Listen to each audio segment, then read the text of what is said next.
Hey, what's up, y'all? Welcome back to Paranormal Chop Shop. Poppa Willy's back in the house. What's happening, y'all? We're doing a hangout tonight, but it's probably going to be a good one. We always have good hangouts. I say that I think these shows turn out the best. The best people always show up. And tonight we got Anthony from S4, and we got Jim Goodall. No one knew about that because I just found out not too long ago. I called him and he said he'd love to join us, so he's here too, guys, and I'm going to bring him up. So let's get this show rolling. Anthony from S4, what's going on, brother? How you doing, bro? Good, man. Let's get Jim up here. Everyone knows Jim, Mr. Jim Goodall. How you doing, man? How's it going? Always have fun with you guys. I mean, I haven't been with Anthony for quite a while. Oh yeah. And you need a talking head anytime. You just give me a buzz. And same with you, Sonny. Anytime you need a talking head, you just just drop me a line like you did. Thank you, Yeah. man. Yeah, that's awesome. Yeah. So, but I had Anthony, your show tomorrow sounds really good. To be whistleblowers, yeah, it's going to be interesting. Yeah.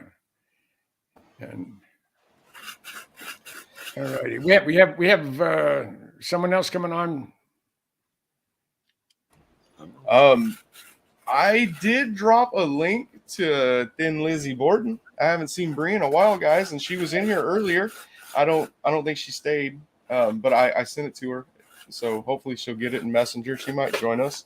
Okay. Where's Rin? She messaged me last week. Rin had a accident with her stove or something, and the stove broke. So the oven door, I think, broke off or something. She's going to get a brand new oven, so that's why she'll be with us a little later. Okay, all right. If she makes it home in time. I tried to clean the stove one time, and I detached the door, and I couldn't get it back on after that. I guess from all the years of opening it, it was like bent and distorted, and I couldn't get it back on. So I had to get the stove too. You were bent and distorted. Yeah, I was bent and distorted. The oven was perfect. It was me that was all screwed up. Yeah. Well, this has been an interesting week for me. My wife Rosemary has had her third bout with cancer. Oh, dear God. It was in her head again. So she went in. She had Tuesday. She had 4.5 hours of brain surgery. Oh man! They put what they called gamma tiles. They're about the size of your fingernail, and they're radioactive. And they have a radioactive seed in there. And the opening was about an inch and a half by an inch and a half plug. Same spot where she had a tumor a year and a half ago. And it was malignant. So these tumors were real small. So they went in there, pulled, I said, you should Velcro that thing in there rather than, stapling it in. Pulled that out. They put the gamma tiles in there, and they said there'll be no more reoccurrence in that area. Thank God. Now she had kidney cancer in November 27th, at Mayo Clinic here in the Phoenix area. Mm-hmm. And doctor said, I guarantee you that there's a 95 or 98% chance it's going to show up somewhere else within a couple of years. And it did. It took almost 4 years for it to show up.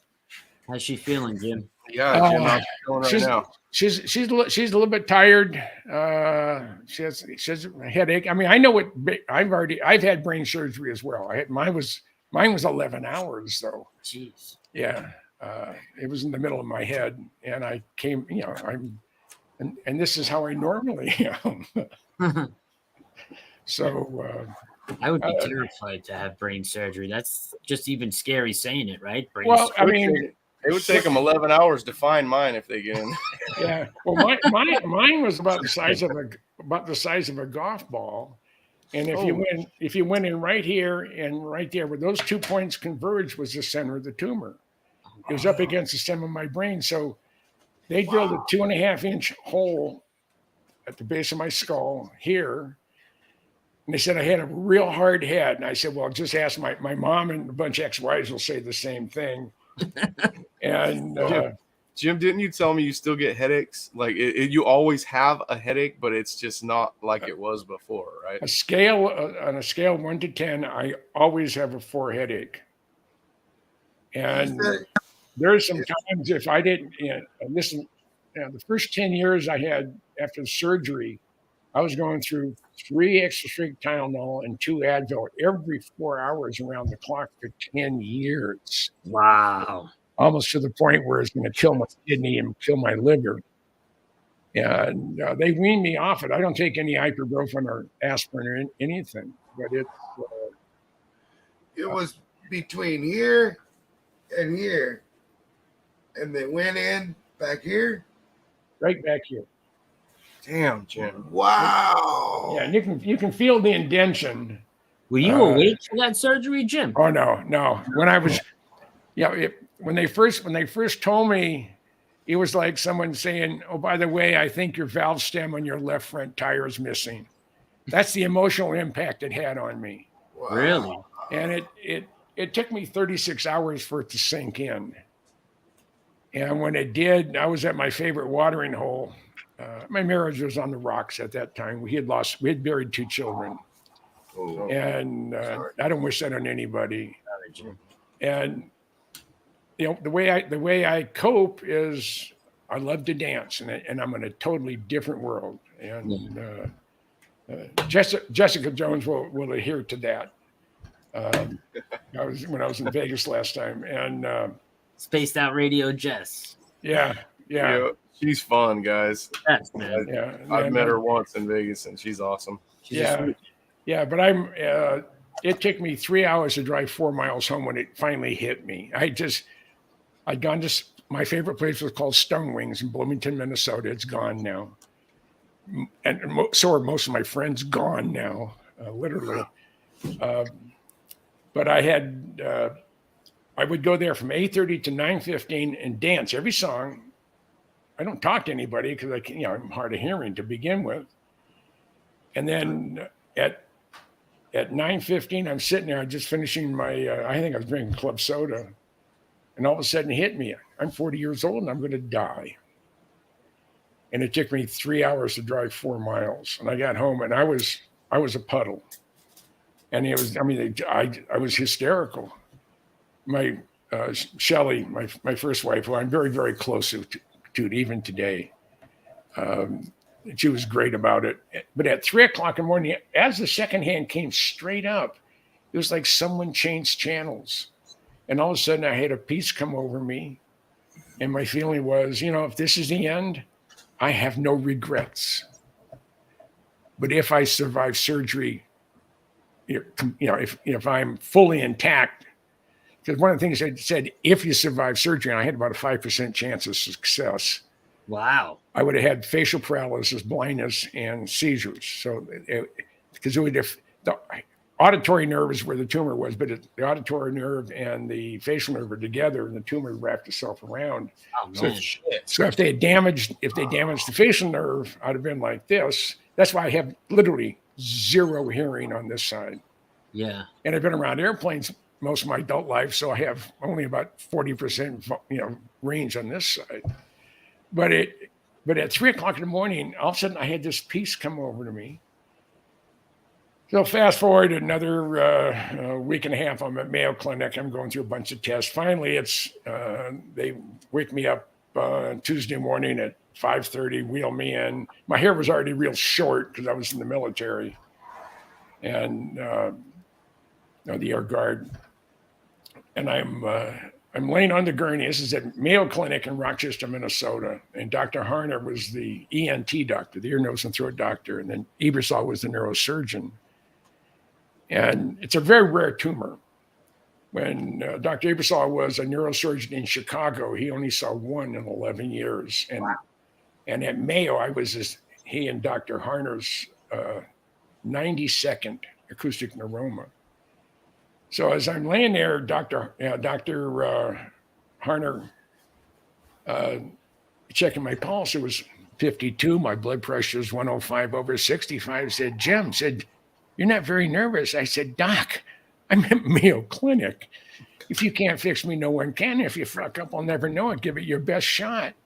And he just started laughing. He said, that is absolutely the best attitude to go in this type of surgery, because 40%, so right around 40% of recovery is going in with a positive attitude. Yeah.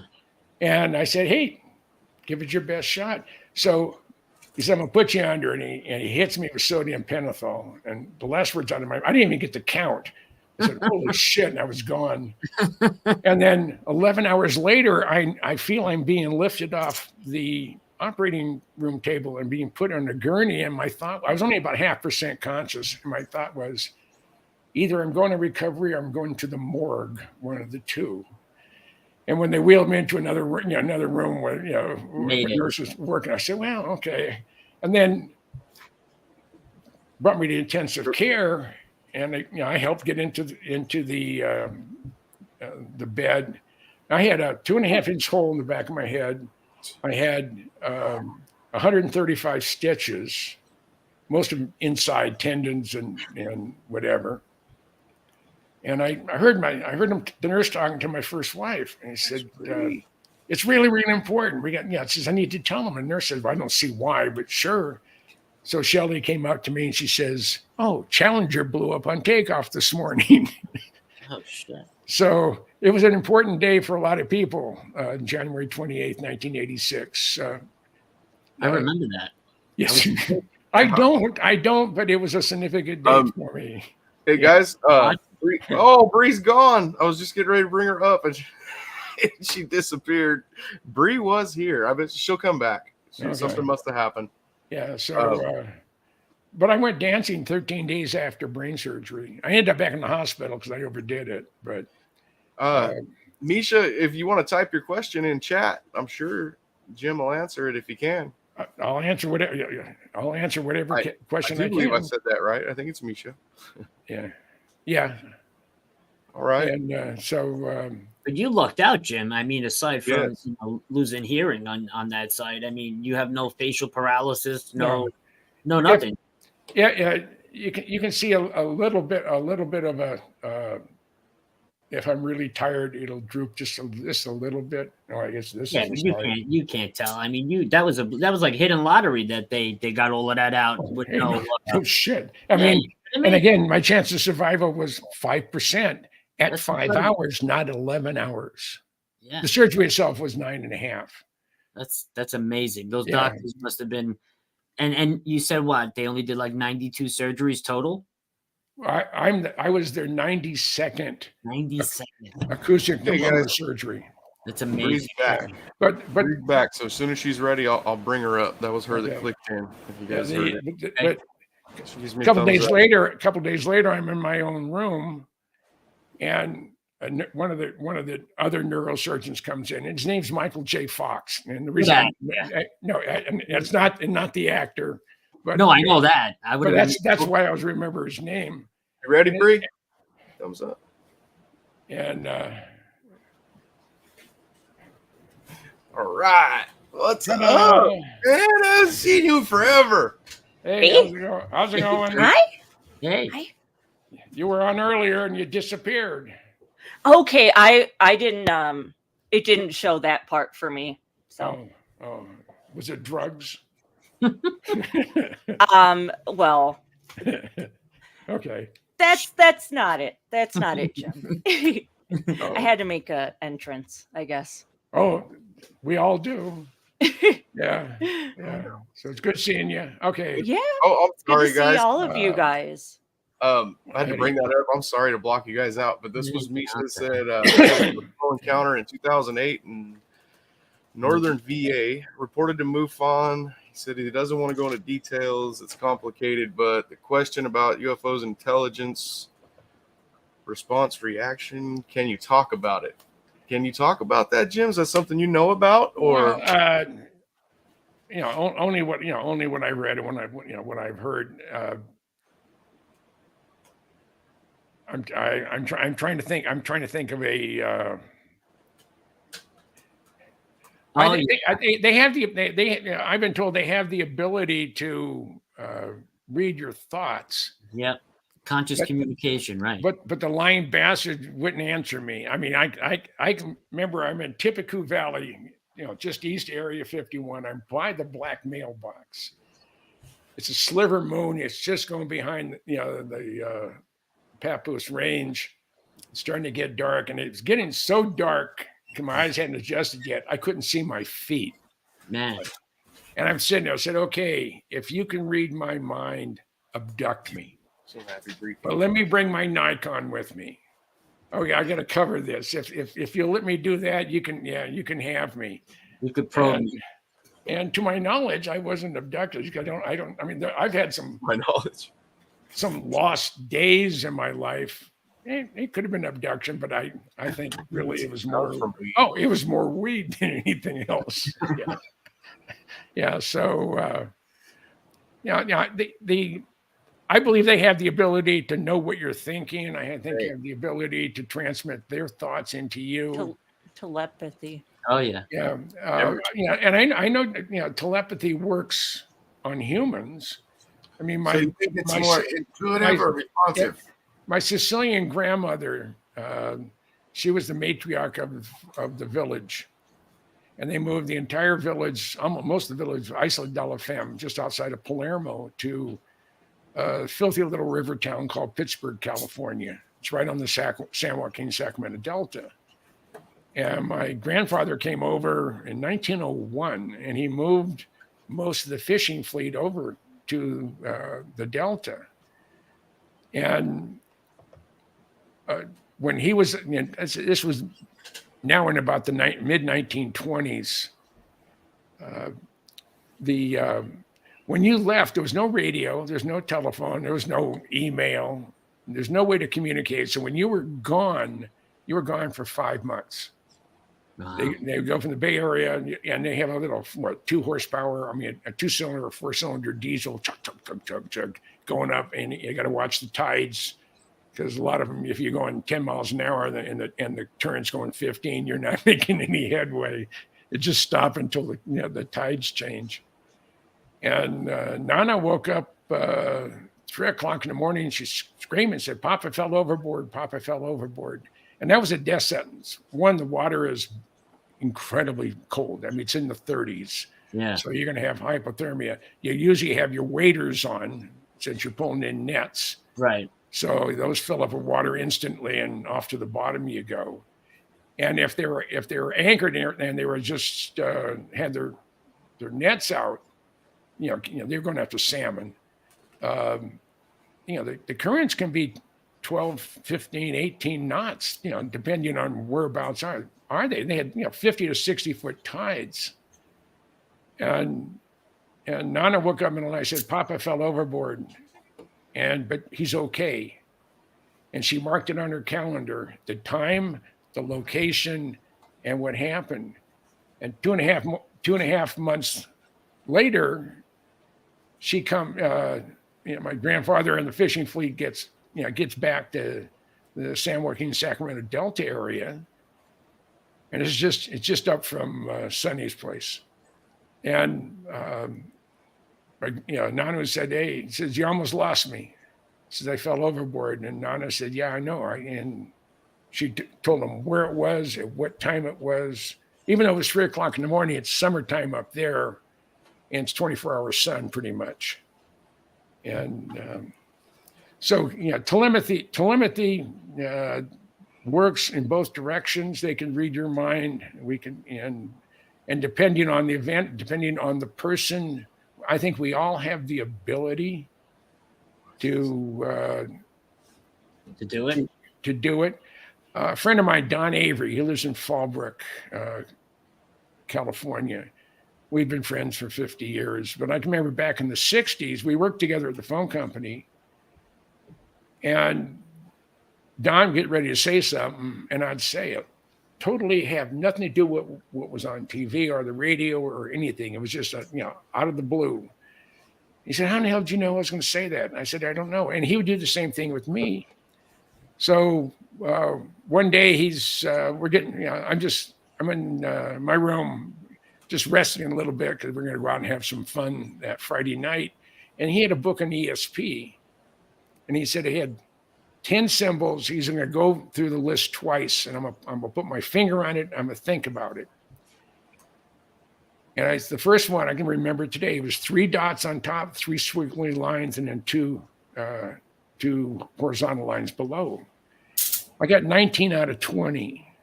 And the only reason I didn't get 20 out of 20, I did really have 20 out of 20 because he took the same shape 2 times in a row. Wow. Rather than starting here. I mean, he went here and then just did it again and worked his way backwards. Mm-hmm. So fast forward to 2015. I wonder what the hell happened to Don. I lost track of him for 45 years. I don't know where the heck he went. I know he lived in Kenosha, Wisconsin for a while. And so you get on the old trusty internet, type in Donald J. Avery, and boom, comes up Fallbrook, California. And it says every place he lived. And I said, that's got to be him. This is on a Monday. About the same time I'm looking for his name, his wife, Meredith, said, your friend Jim Goodall says, do you ever know what happened to him? He said, no. I said, he fell off the face of the earth so did I. I have no idea where he was at. On that Monday, I got a postcard and wrote a postcard to him. Said, this is Donald J. Avery. He used to work for the phone company. This is Jim Goodall. Give me a buzz. And I put it in the mail. Thursday of the same week, Meredith, his wife's down to the mailbox, coming back up. And he said to Don, we were talking about Jim Goodall on Monday. I said, yeah. He mailed us a postcard on Monday. Here it is right here. And we have connected like that forever. Some people you just have a different connection. Yes, Yeah. exactly. Yeah. And I mean, a lot of people in this community, I transmit and receive on the same frequency. Yeah. And I'm not a joiner. I don't go in and be part of a community like the UFO crazies that we are. Yeah. But I feel at home here. I really one do. of I us. feel comfortable. One of us. I'm not. I'm not here for fame and fortune. I've been married way too many times to have any fortune, and I'm infamous. I mean, I can remember I was at the fence line at Tonopah Test Range. This was June of '96. I'm with John Lear. John Lear, this is the best. This is one of my favorite stories. Yeah, it's 11 o'clock at night, and we're sitting out the fence line. We're in public lands. We're in our lawn chairs. We both have Generation 1 night vision goggles, and we're sitting there. And I see 3 armored personnel carriers coming. One coming up from the south, one from the west, one from the east. And I stand up and yell real loud, "Hey, we're good guys, we're taxpayers." And all of a sudden, poof, I mean, we have floodlights on us. I have 3 little red dots dancing on my chest. John has 3 little red dots dancing on his. And about the same time, a pickup truck's coming down the public land side. And I know where I can be, where I'm not supposed to be. And I knew exactly where I was there. And this guy comes around John's pickup truck, and he has his hand on his Beretta. He's in Desert Utilities. And he said, "You're in a restricted area, and I'm ordering you to leave." And I said, "Sir, I don't know who you are, but this is public lands, and I don't need your permission to be here. I said you're in a restricted area, and I'm ordering you to leave." So I had an aeronautical map in my back pocket printed by the United States government. It gives the longitude and latitude of the restricted area to the second. And I said, according to this official government map, says, and I'm on public lands. And if you look at the base of that fence post where my friend has his feet up on the barbed wire, you'll find a USGS medallion. It gives the longitude and latitude to the second. It says, I'm on public lands. I can be here for 15 consecutive days without asking anybody's permission. I want to see some ID. And said, who are you? I said, I'm Captain so-and-so with ASI. That's Advanced Security, Inc. I said, You're a rent-a-cop. You don't have jurisdiction on this side of the fence. Mm-hmm. And he's really getting pissed. He says, I've been deputized by the state of Nevada to uphold the laws of Lincoln, Esmeralda, Nye County, and the federal government. I said, well, good for you. He's just. He says, I want to see some working ID. up the bees. I'm pulling this chain, but he's armed. So are we. I mean, John has his 1911. I have my 357 on me, but there's no way I was to put my hand on it. He said, so I want to see some IDs. Well, you show me yours, I'll show you mine. So he hands me his ESI badge, and I said, sir, that's not a valid form of ID. I need something issued by the state or federal government. And his jaws are just getting tighter, and the blood vessels are popping out of his head. So he hands me his Nevada driver's license. I still call Minnesota home at the time, so I had my Minnesota driver's license, and later hands him his. And he hands it to a guy on the south side of the fence. This is about 11:30 at night now. He goes over to apparently the supervisor. I see the interior light go on the armored personnel carrier, and I hear real loud, oh shit, it's Goodall and Lear. And the red dots went away, the lights went off, and they dispersed. But they knew they weren't going to do anything, because Can't intimidate you. yeah, we're not. I'm not easily intimidated. Yeah, we know. I had a Sicilian mother, so. But that's one of my fun stories with John Lear, and the fact that I don't need fame and fortune. They knew who I am. That's awesome. And but ESP is real. It's throughout my family. And when I run into somebody, and if I know we're transmitting and receiving on the same frequency, I mean, I know it instantly. I knew that when I met remote viewing, Jim. My grandmother can do remote viewing on command. Because they would be gone for 5 months, the fishing fleet, all the ladies of Pittsburgh, California would come to my grandmother because she was the matriarch. And they say, Angelina says, how much money is going to be in Giuseppe's pay envelope? Got paid cash. They didn't have checks back then. And it was quite substantial. And Nana would say, says, I will ask my great aunt tonight in my dreams if she can tell me what's in Giuseppe's pay envelope.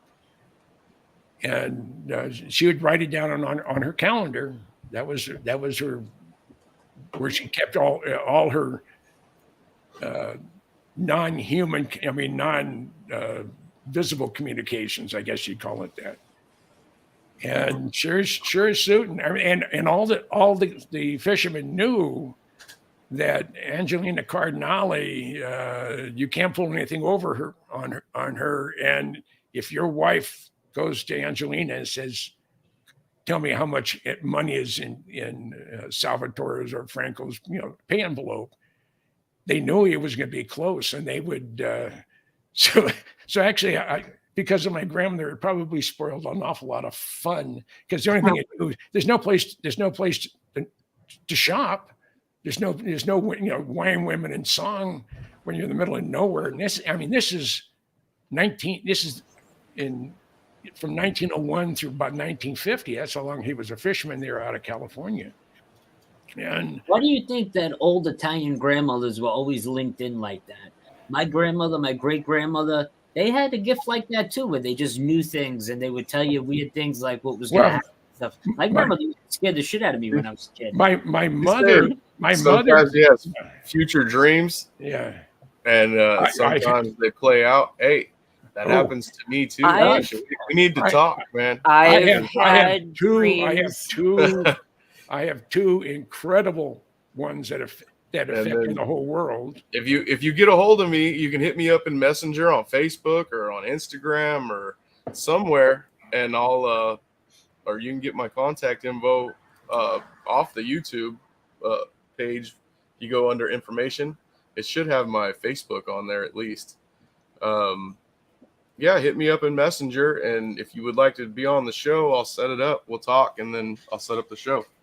I think this is why they put fluoride in our water, and our pineal gland, they calcify it, because I think we all have these abilities, but they choose to take them away from everybody. Yeah. You know? You can work on activating your pineal gland, and that's so funny because yesterday I was talking to someone about getting acupuncture, and the person put it on my third eye, and I had a paranormal experience in the room when I was by myself.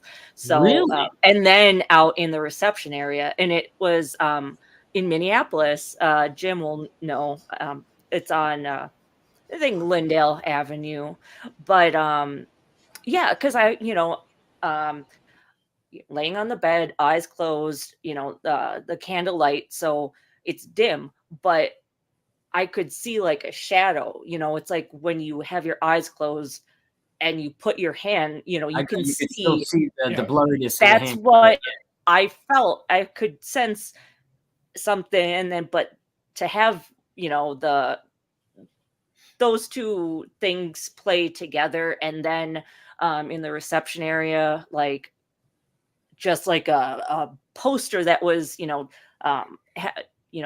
had tacks against the wall, all of a sudden like that fell down, and so it was just Like strange occurrence happened while that was going on. yeah, but Yeah. people, like, you can do certain things to reactivate it if you think like the fluoride is blocking it, or calcifying it, I should say. Yeah.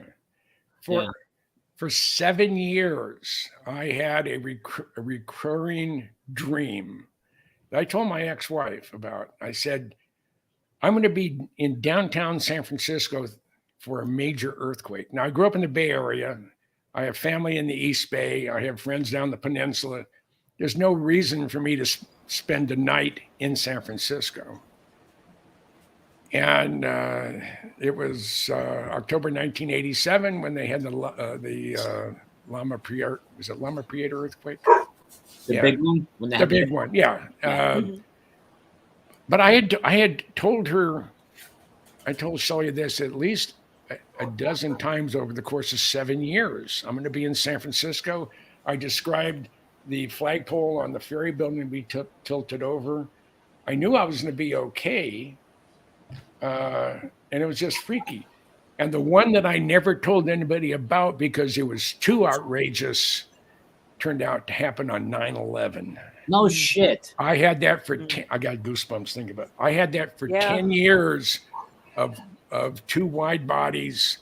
Actually, it was more than two. There was about 6 or 7 that were hitting places. And it was just so outrageous. I felt I couldn't tell anybody. You know, you're not the only one Yeah. who had visions of that happening for 9/11, right? I've talked to multiple people that had Really? visions of that coming beforehand. Mhm. Yeah. I keep having another one that hasn't happened yet, and it bothers me Mhm. because I'm supposedly going to be in the Pacific Northwest when the Cascadia subduction zone decides to rip. Oh man! And right now it's about 150 years overdue, and it releases about every 250 years. And what it is the Pacific plate is pushing on the North American plate, and when it gets to a certain point, this thing pops back. Well, they usually have a 7 to an 8 on the Richter scale when it pops, and the fault is 800 miles long from the top of Vancouver Island to north of Eureka, California, which is the end of the San Andreas Fault. Massive damage if that goes. Well, the volcanologist at the University of Washington and the geologist at the University of Washington said that if the Cascadia subduction zone goes the entire 800 miles, it will be a 10 on the Richter scale for a minimum of 10 minutes, vertical movements up 35 to 45 feet and then down 35 to 45 feet. So you're going to have a 70-foot change in elevation. Anything that's built on fill is going to liquefy. And they said if it goes the full length and it hits at the maximum, there will be nothing left west of Interstate 5. in the state of Washington, the state of Oregon, and a good part of Northern California. So you've foreseen that happening? You're saying? Yes. So you're two out of three right now. So the odds are pretty good. Yeah, I mean, I was in Simi Valley for that earthquake. I was in Anchorage for the 64 Good Friday earthquake, 9.2 for 5 minutes. I was underneath the Hollywood sign for the Northridge earthquake. 9.5 for how long? Pardon? 9.5 on the Richter scale for how long? No, 9.2 for 5 minutes. For 5 minutes. That's some serious. There was between 9 and 11 million square miles of landmass moved up, down, or sideways. Jesus. L Street, which is one of the main drags in Anchorage on the way to the airport, it's 61 feet northwest of where it was 2 years earlier when USGS surveyed the Kenai Peninsula there in Alaska. So the other thing that hasn't happened, and it hasn't been a dream, but it hasn't happened, that is kind of spooky, is I love Hawaii. I spent 4 years there as the curator at the Pacific Aviation Museum in Pearl Harbor. And I've been to all the islands, but I was there with the fraud that I was married to at the time. She took me for over $1 million. So she deserves to have the crown fraud. Everything, a house, money, stocks, bonds, but she didn't get my sense of humor. But the other thing she got over COVID, I lost 50 pounds. I lost 50 pounds over COVID, and she found it, and she's only 5 years old. So did it go to her dupa? Yeah. That's booty in Polish. Yeah. No, so when the hell was I? The earthquake, the 9.2. Yeah. Oh, the 9 point. The one that's going to be in Seattle if I'm going to be there. The one in Alaska. Any of you been there into Alaska? No, I was just invited though. Actually, Eric, today. I want to go because I want to forage and fish. I remember the first spring I was there. I want to see if it's as cold as it looks like it is there. Some parts of Alaska is warmer than Minneapolis. So yes, in Minneapolis, the record low I think is 36 below zero. Mm-hmm. Regular temperature. That's the thing. That's where I'm from. So it's like everything else it's all gravy. Me too. That's why I have this background here. It's above 36 above zero. 36 below. Like, how do you even? What do you do? You can't go out. You stay inside. Yeah, you stay inside. No, like if you drive, it's not battery operated. You don't leave the house. You drive by any one of the 16,800 lakes, and you'll see little houses on the frozen lakes. Yeah, fishing. Yeah, and you see people driving across them, and they have intersections. Lake Mille Lacs. You go out there. I'm from California, guys, and the only time I had ever flown anywhere, I went from here to Colorado. Yeah, so that's where Reese from. I'm at right now. Yeah. Okay. Oh, so I went there and I got out off the plane. We walked around straight to the other plane, got on that plane, and then we flew from there to Minnesota. And when I got to Minnesota, I was sitting in the middle. So there's my buddy's next to me. There's a guy I don't know by the window. And he's like, "Hey, you can lean over me and look out the window if you want." And I was like, "Hell yeah, scoot over, bro." I was all in his lap. So I'm looking out the window.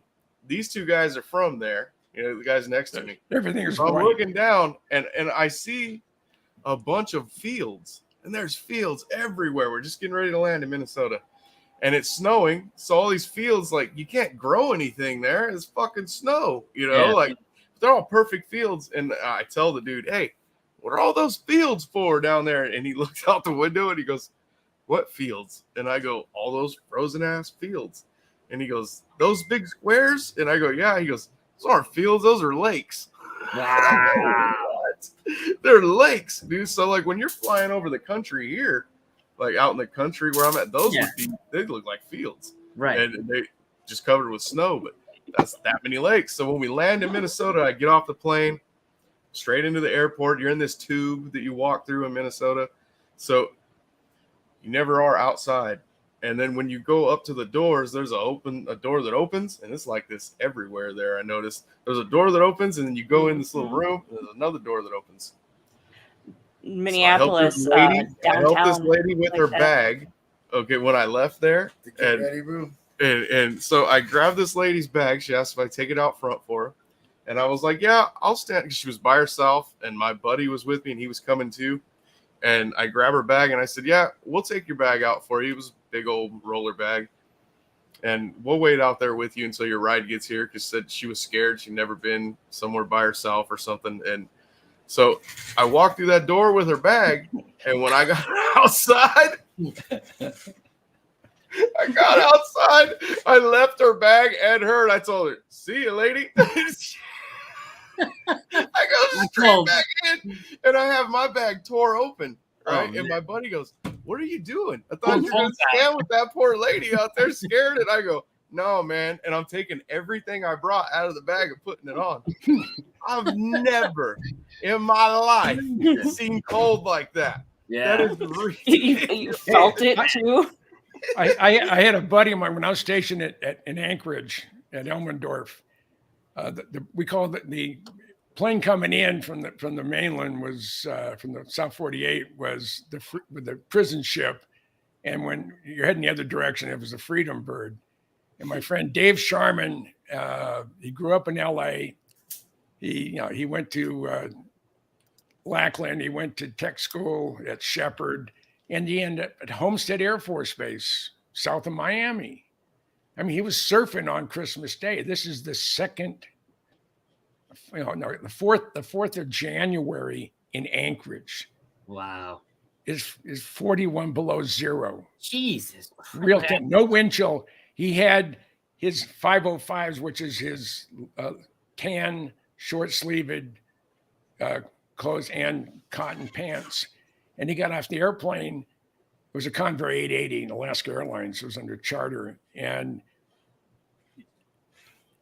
he thought he was going to die going from the airplane to base ops. And I'm in there. I have my short timer pin on, which means if you have the 2-digit physics, which means you're under 99 days before you're out of here. Yeah. I used to go down to base ops every time the Freedom Bird would come in and just laugh at the guys. So a lot of them are going remote, and remote can be really bad in Alaska. What do they do out there in that? Like, what's operations like out there at that kind of weather? What do you do? What you do anywhere else where you have It's all indoor work, right? everything works. No. They all work indoors. Nobody... No. I worked outside. Really? Yeah. 40 below outside. I've been outside at 71 below zero. I was in Toke Junction, dead calm. I've had to take my parka off at 50 below because I was sweating. I'm up a telephone pole hook, and the sun's beating down on me. It's bright. But the air temperature was the killer, and you could actually see steam coming off me. I walked from a nightclub in Fairbanks, from one nightclub to the other, and it was almost 50 below zero, real temperature, dead calm. You can just see the ice crystals hanging in the air. And I walked 2 blocks in a short-sleeved shirt to the next club, and it looked like I was on fire. I'd been dancing for 2 or 3 hours. I was sopping wet. I go outside and I look. I'm on this Steam Man as I head down to the next club. So and you've already had probably a couple drinks or alcohol in your system, so a little jaunt is nothing. That's the same thing with Minneapolis when I used to drink back in the day. It's like wander up and down First Avenue and I'd run into Prince every once in a while at Glen Slam or Perimeter and it was the nightlife back in the day was a lot of fun. It's not as fun anymore. I guess it's gotten a little bit dangerous downtown. Changed now. We used to go out in New York City. Everything used to be great on the weekends. You can't go out no more in the city, man. Not New York. New York got bad now. It's really bad. bad. Yeah. So, Got migrants sleeping on, like, you know, you walk down 42nd Street, they got all these migrants lined up for like a mile down 42nd, just sleeping on cardboard in the street. It's insane right now. Not that there's anything wrong with people seeking asylum or anything, but I mean, it's crazy what's going on now. that's an invasion. It's not it's exactly what it is, Jim. You're seeking asylum. There are legal ways to do it. You know, anything else, and you bring your own flag, you wave your own flag, you're an enemy combatant. You should be shot. They're all guys, military age men too. No women, no children. I got a video I'm gonna pull up and show you guys. I forgot all about it until right now. So when I share it, it's gonna just pop up. I'm sorry. So you guys get ready. I'm gonna go find it. Is it more Bigfoot stuff? No, this is something that, as far as I'm concerned, my honest first reaction was, that can't be real.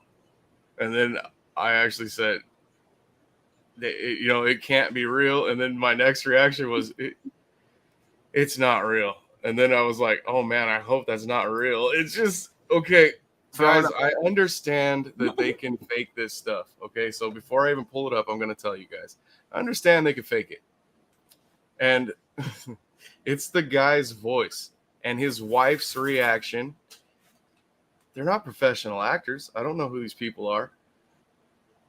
The way his breathing changes when he gets scared, it's just, I mean, I've been scared like that before. Yeah. I've been scared like that before, and it just sounds so real to me.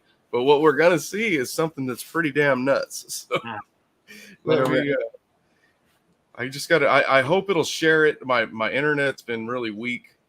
I'm going to try, though. We'll see what happens. I don't know if I sent this. I know, Bree, I did not send it to you. I sent it to Jim. I sent it to a few people, but let me open this real quick and pause it. All right. So some of you guys might have seen this. I sent it. I showed it to my daughter earlier. She said she's seen it last night. I think I actually sent it to her last night. But she said it scared the shit out of her too. So it's not just me. Facebook. All right, here we go, guys. Gotta watch this. Say it again. Y'all gotta watch this. Prove that you're here. Look at this. Why do you keep turning off the TV? Look at this entity. Ooh. Okay. Hey, hon. I could do that. Come here. Look. No, I can't build that. I don't think it's just down here. Watch. Look at that. This is the most active during the day that I've seen. Oh, there goes the Xbox 2. Wait a minute. You hear that? Oh, I'm not liking Watch this. Watch this. Oh, wow. Wait. I swear I can see. Yeah. Oh, fuck me. What the fuck? I'm not liking that. Hon, let's go to dinner or something for a while. What's going on, y'all? Time to go. He's breathing. Sell the recliners. Put it out. Y'all gotta watch this. Say it again. Y'all gotta watch this. All right. Before I play it again, what's your guys' thoughts on that? I'll play it. I've watched it I don't know how many times, just trying to debunk that, man, because you don't want that to be real. But man, his voice, as soon as he sees that thing in the TV, his breathing, it just very escalates. scared. He starts out a little scared, but then when he sees that and he says, I don't like that, his breathing is just... His whole demeanor changed. I didn't like it either. Yeah. You guys want to see it again? Hell yeah. Okay, let's do it again, because I'm trying to debunk it too, guys. But I know there's CGI and all that stuff, and everyone can do everything now. But sometimes, one thing though, Sonny, see that? I was gonna say sometimes you're gonna have to start believing some of the stuff you see, because I've been in a situation like this where I didn't see anything, but something smacked the wall behind me. I can actually play that video too. After we do this one, I'll play the one where it happened to me. You And need you to can have see weight. I'm terrified, man. I'm fucking scared. You need to have I've been weight. scared like this. You need weight in that recliner for it to rock. It's not like Well, you can hook up fishing line and pull it. the way I told Poppa Willy. Oh, and I still haven't changed her name. I'll put that up there in a minute. The way I told Poppa Willy was somebody could have been hiding behind that recliner, and then when he shows the TV, Right. you know, and does his CGI thing, they could have went from one recliner back behind the other one, and I even told him when he walks by it, maybe he bumped it with his knee to get it going good again when he was breathing hard. But that's just me trying to debunk this thing. Or Guys, some it's scary. What about All right, some let's do it one more time. Those green screen suits too?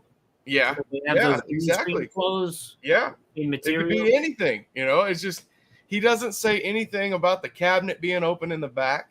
I just think like if it was faked, instead of that lady saying, "Oh no, I can't deal with that right now," she'd have been like, "Oh, it's doing it again. I don't want to see it," you know. And but her reaction was just like really normal. But yeah, let's go. Let's watch it again because I actually can't get tired of this one for some reason. Prove that you're here. Look at this. Why do you keep turning off the TV? Look at this entity. Ooh. Just keep Hey, watching. hon. Come here. Look. And there's no weight in that chair either. Like no one's sitting there. There's no body. I don't think it's just down here. Me and Billy were looking at that too. Look at that. This is the most active during the day that I've seen. There goes the Xbox 2. Wait a minute. You hear that? Oh, I'm not liking Watch this. this. Watch this. Oh, wow. I missed Wait. that part when I first saw I it. swear I can see. Ooh, stop it. Get the fuck out of here. I'm not liking this. Hon, I would have shit let's go to dinner or something for a while. What's going on, yo? Time to go. His What's going on? breathing right here. Y'all Wait. gotta watch this. Say We'll it do one again. more I time, gotta guys. watch One more time, then I'm gonna shut it off. Prove that you're here. Look at this. Why do you keep turning off the TV? Look at this entity. Ooh. Just keep Hey, I watching. mean, there could be something mechanical that is That's what I said too. Look, for the There's a underneath cord running under the because chair. it's moving on something, right? Look at Yeah, her. and also when he walks up, Bree, you can see there's a cord under the chair. Also, he has an Xbox controller in his hand. You could program that to just about anything. But if you were faking it, wouldn't you have hid all that stuff? You know, that's what I thought. You'd have never seen that controller if I was trying to fake something. Right. You know, I would have. Yeah, I'll finish it out real quick. You guys can talk over it. It's fine. We've all heard it and seen it. So I'll just play it and you guys can talk over it. I don't think it's just down here.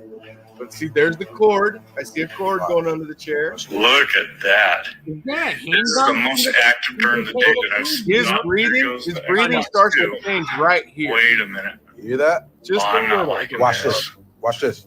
Oh, wow. Wait. I swear I can see. Ooh, stop it. Stop it. I'm not liking this. It's almost Hun. like it's like Let's go to dinner or something for a while. What's going on, yo? Time to go. I don't What's know. going- It sound to me it's almost fake. If you Yeah. look at the entity in the, It looked like, to me, it looked like someone with Black some of those hood. black. Yeah. yeah, It's too I think it's to Too me. damn scary. I think it's too good. Well, I mean, it would. I mean, I've had stuff happen. I've had objects move when, I've had, so it's like, I don't doubt that stuff. But the way I view it is that there could plausibly, someone could rig it to move, Yeah, depending on the speed of it. So that could be. And that image just looks too CGI, like it looks too stereotypical too doctored. of like a grudge person, So that's where it, and to me it's almost, it sounds like in his voice like, oh my god, and it's almost, to me it's like he's trying to play it up, But it's to me it who seems as though knows? is Oh, shit. What I do what did I too. release? Yeah. Yeah. No only one thing I don't wants like that is to the, happen. I don't like Oh, I don't like the image in the TV though. It looks like somebody wearing one of those green screen outfits, either the gray Yeah. one or the Yeah. green one. And that's the only thing you're seeing because the camera won't pick the person up when they're wearing that. But you'll pick up the shadow of the person in the TV, like we've seen. That's what we're seeing. I think you're fishing for answers and they're not there. Well, you think it's real, Jim? Pardon? Well, You when think did it's it real? come out too? Because Yeah. it is I don't Halloween know. time. yeah. So that's another You thing never that you know. have to. That's what I'm saying. You You just have to never know, question. guys. You have to question I the guarantee you, intention like also. the stories that I tell on here that happen to me, Mhm. even with the Bigfoot prints, I'm telling you those guys' stories. Oh yeah, I went back and listened to it. I'm like, dude, I don't even believe myself. It's The like I'm Bigfoot showing you guys that stuff that Well, I I was found. gonna and say, like, it's I hard to believe, You know, I it's just believe every one of you true. guys and your It's just true. experiences. Yeah. But it's hard to believe someone we don't know, like this person we're watching. But I just, man, I don't want to believe what that. is I know it? that. Do you know New York State Police have to say about that? I don't think it's real. I don't think that's real. I think somebody's wearing one of those outfits. And see, the reason I wanted to show it to Anthony too is because he knows he does movie stuff. Yeah, that's very easy. Because look, if you go back and you look at the shadow figure in the TV, and you really focus on them, it's a person wearing one of those green screen gown things and the hood over the head, and you can clearly see it's a person that stood up wearing that. Because the camera can't see either the green or the gray screen. It's like it looks like an image on my wall because the green screen, right? But when people wear those clothes, they totally you can put whatever you want over it. Right. They totally disappear to the camera, but the shadow of the person you can't get to disappear. That's the only thing they fucked up on, and they didn't edit that out of the TV. If they would have edited that shadow figure out and not left that. See, they left that to make people think like there's the ghost. But that was an editing mess up, is really what I think that was. Well, yeah. If it wasn't an editing screw up, the guy's voice sounded as though he did sound legit. The voice, I will give you that. He certainly did. He certainly did. But again, you don't know if that guy's in. He may not be a professional actor, but he may be in acting school or something. You know, you never know. You never know today. Yep. That breathing without no director, that's impressive. That's hard to fake, that kind of breathing like that. Yeah. I've been that scared. Oh, I'll play that, guys. Let me go find it. How many views did that get, by the way, just out of curiosity? I didn't even look. I think I gave him a like too and didn't even pay attention to it. What do you think, Poppa Willy? You think it's real or fake? I want to believe it. Not really, but I can't, because why the hell would he be filming the TV? That's right. Unless he knew he was going to see something right there. Why would right, he film like at the right place, right time. He just because you're asking me. You're playing the Xbox and it shut the Xbox off. That's why he started filming. In the beginning of that video, he says, "Why do you keep turning off the TV?" And then it turned then off. Then he films the chair. Yeah, the Xbox. That didn't turn the TV on. The TV's off. That's why you get to see the image. Yeah. What was his purpose for filming the television at that point in time? To see if it did they turn the Xbox on and he pointed it towards the TV? Point to the TV? Okay. Yeah, and because I know if you turn on like my PlayStation, if it's hooked up to my TV in my room, it'll turn everything on. My TV will go on with the Xbox. Yep. Yeah. But how? Misdirection. What, Jim? What'd you say, Jim? I'm sorry. How do you validate what I've experienced? You can't validate none of this. It's all speculation. Yeah, like I'm going to show you guys this one right now. This is me walking. Okay, where we have our drag races.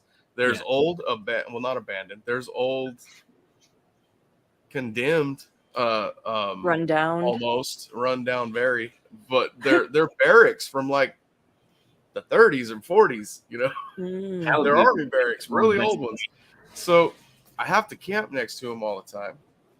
And actually, one of my friends was camped right next to it a few years ago, a while back, and he passed away right there. And before that all happened, though, that place has just always been spooky to me. Then when I started doing the show, I talked to people that go do these ghost investigations. And guys, honestly, I just thought that was all fake. I thought it was all fake. Those little meter things they use and all that. Oh no, those are real. Those things work. Mhm. So I hey, you gotta tell me. Dowsing rods. Dowsing I went in rods. there skeptical as hell though, and the video would have been longer. You know, like there's big long videos I have of this, but I was probably in there because this was like the third building I was walking through, and this one's totally cleared out. There's no stuff stored in it or anything, but there's plaster all over the floor. So when you hear me walking, you hear crunching. And I go through this. Well, I'll just play the video. I'll show you guys what happened to me. I'll play it twice, so you actually hear the boom boom. That's something smacked the wall behind me, guys. Is what happened. Freaky. And I'm carrying a gun, and it froze me dead in my tracks. Like I could not go back in there, and I'll just play it. Now I really gotta pee. I've seen all the toilets. Oh no. Nope. Oh hell. That was the sound, so I'm gonna start it over so you guys can hear. The sound's right at the beginning because I shortened it up so I could put it on here. So I'll do one more time, then I'll let it play through. Now I really gotta pee. I've seen all the toilets. Oh no. Nope. Oh hell no. Something just, man.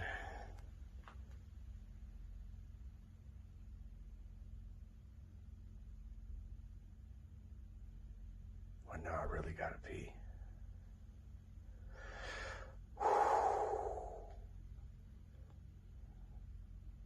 Something just moved or fell over in there. We just walked through there. There's nothing in there.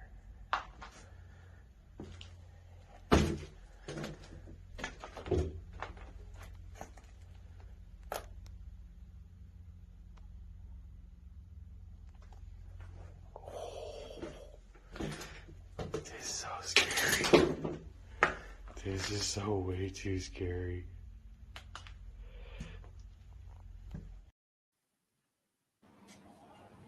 Okay, I have no words for that one. I mean, you definitely hear the no, there bang. is. I'll do it one more time, guys. There's a handprint on the wall behind me. I didn't notice that handprint until we went back and watched this video. Big Willie pointed that handprint out, and he goes, "Dude, was that handprint always there?" And we went back and watched the video. You see it when I come walking through. It was always there. Okay, all right. So those of you guys that did see the handprint, that was from just Always someone there. dirty working in there, and yeah, they leaned on the wall or whatever. And it's right at the beginning when I say all these bathrooms makes me have to pee, and when I'm turning into that one, that's that don't the whatever that thunk is. Okay, when I'm talking on my phone like that, Yeah. it kind of mutes out everything. Even the crunching is louder than what you guys are hearing, on the phone because of that. So that noise was way louder than that little noise you guys are hearing to me. When And that happened, did you feel it? Did you feel anything behind you when that bang hit the wall? I felt like I shouldn't walk in that room. And then you can hear me controlling my breathing. It's because I'm carrying a 1911. Yeah. And if I unholster that gun, it's cocked and locked in a thumb brake holster. So you have to, you guys, Anthony, he knows 100% what I'm talking about. You can't breathe like that other man was on that video and pull a gun out and start shooting because it's shoot your place up. yeah, and so I kept the gun holstered, but with my hand on it. Yeah. And so that's why you don't hear me breathing, but you keep hearing me taking breaths. It's like I'm getting ready to shoot because I 100% think there's some crazy fucker in there with me. When I go to look in that room, yeah, I think there's someone in there because it was 100% someone hit the wall real hard. And there's nothing. Yeah, when I was You heard it in your voice. Yeah, I'll do it one more time, guys. Here we go. You guys listen. It's gonna be right at the beginning. That's when I say I gotta pee. That's when and then it scared me. Then I really had to piss. That's when I was, Then they say Right. never. Here Then we you say go. never mind. Yeah. Here we go. Now I really gotta pee. Seeing all these toilets. Oh no. Nope. Oh hell no. Something just, man. I had just walked through there too. Like, this is just part of the video. I'd been through that whole part of the building already. Well, now I really gotta pee.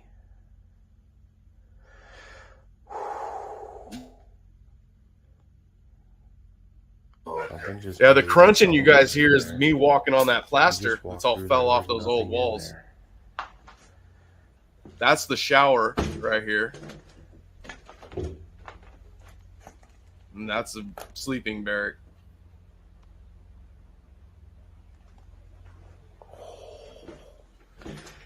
This is so scary. This is so way too scary. I'm curious, when you first walk in and then you whatever have it, one solid orb flies through the doorway after that thud. But when you see but the dust, look at the dust. There's a bunch of dust everywhere, but it's only at that time just one single orb flies through. Do you think that was You're scaring the shit out of me. I don't even want to talk about that. Okay, look. That's the thing. In your voice, you're like, "Oh hell no," and you knew it was something. Before I went in there, I went into the museum. Yeah. And while I'm in the museum, I have my light and everything on so you guys can see all this cool stuff. Right. There's a army coat. I have all this videotape for you too, Anthony. I'll have to show you that one. Yeah, no, I gotta see an army coat sitting there. Well, I touched it, and it's really thick. Okay, and it's like their dress coat with the big, pretty gold buttons. You know, Yeah.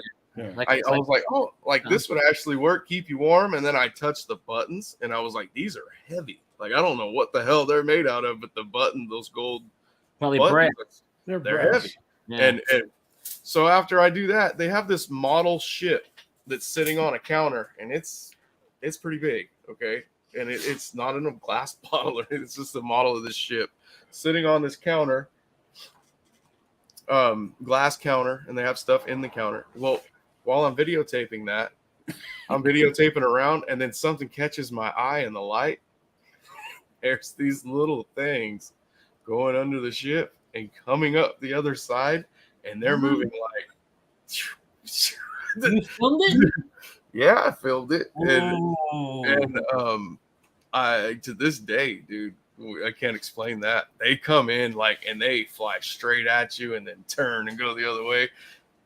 In the barracks, there's a bunch of broken windows and open doors. In the museum, it's completely shut. Sealed off. There's no draft. There's no Gotcha. dust. Okay, yeah, so there's no dust flying around in there, in other words. Well, there's no basement in the Alamo. Right.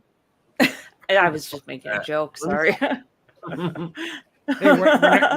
when I was the associate curator at the Pacific Aviation Museum in Pearl Harbor, they said that both Hangar 37 and Hangar 79 were haunted. Now you can see the bullet holes in the glass that they didn't have to replace from December 7th. Right. But I was at Hangar 37 about 1 o'clock in the morning. I'm working on an exhibit, but I'm writing. I'm writing longhand, but I'm in the museum, and I hear talking, conversation. I get up and go in the main part of the hangar. There's nobody there. What? Kramer, who was the dummy, dressed up in Navy dungarees. As I'm looking at him, his arm moved, scared the bejesus out of me. But they said it had been in the lock position and it just slipped down. Why, when I'm looking at it, my boss Ken DeHoff,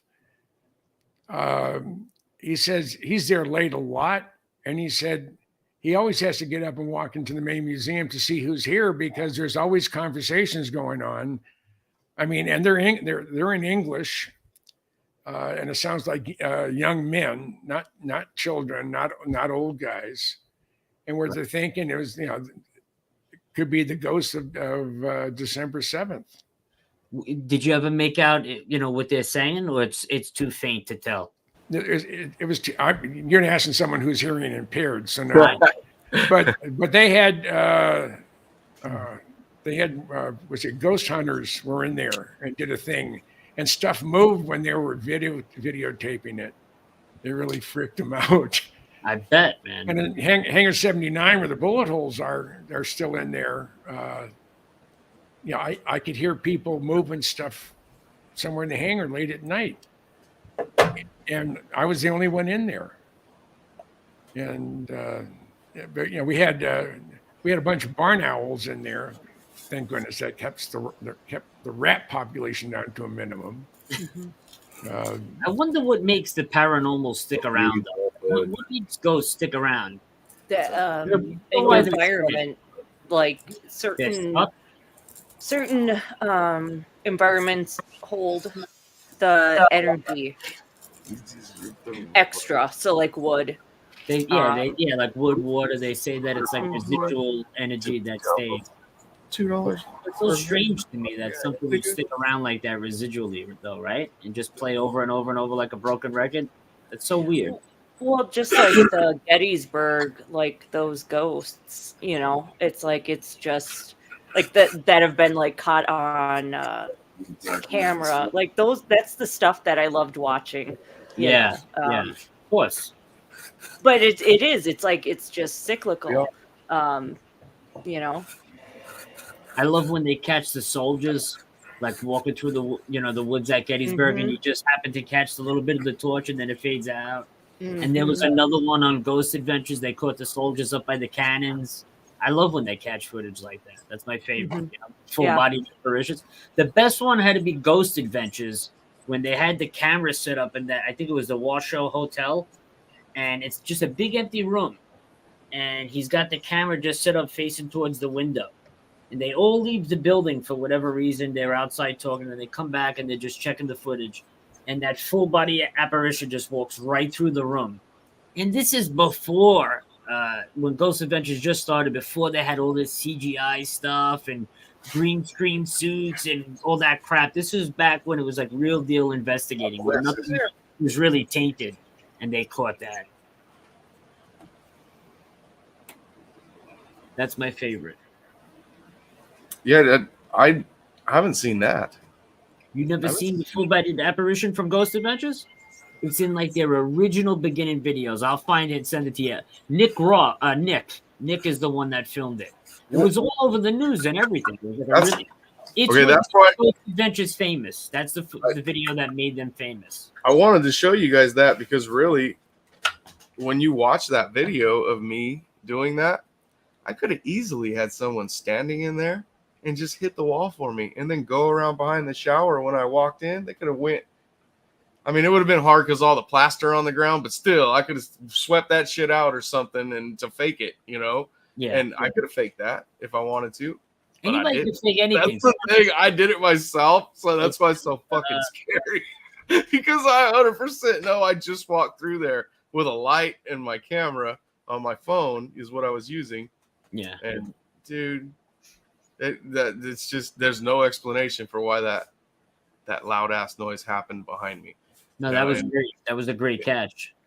And then but what I'm saying though, Anthony, is if I seen that, right? If you showed me that, I'm 100% picking it apart. Like I just said, someone could have ran back around in there. They could have swept all that plaster out, and used that for a prop, basically. Yeah. So it shows.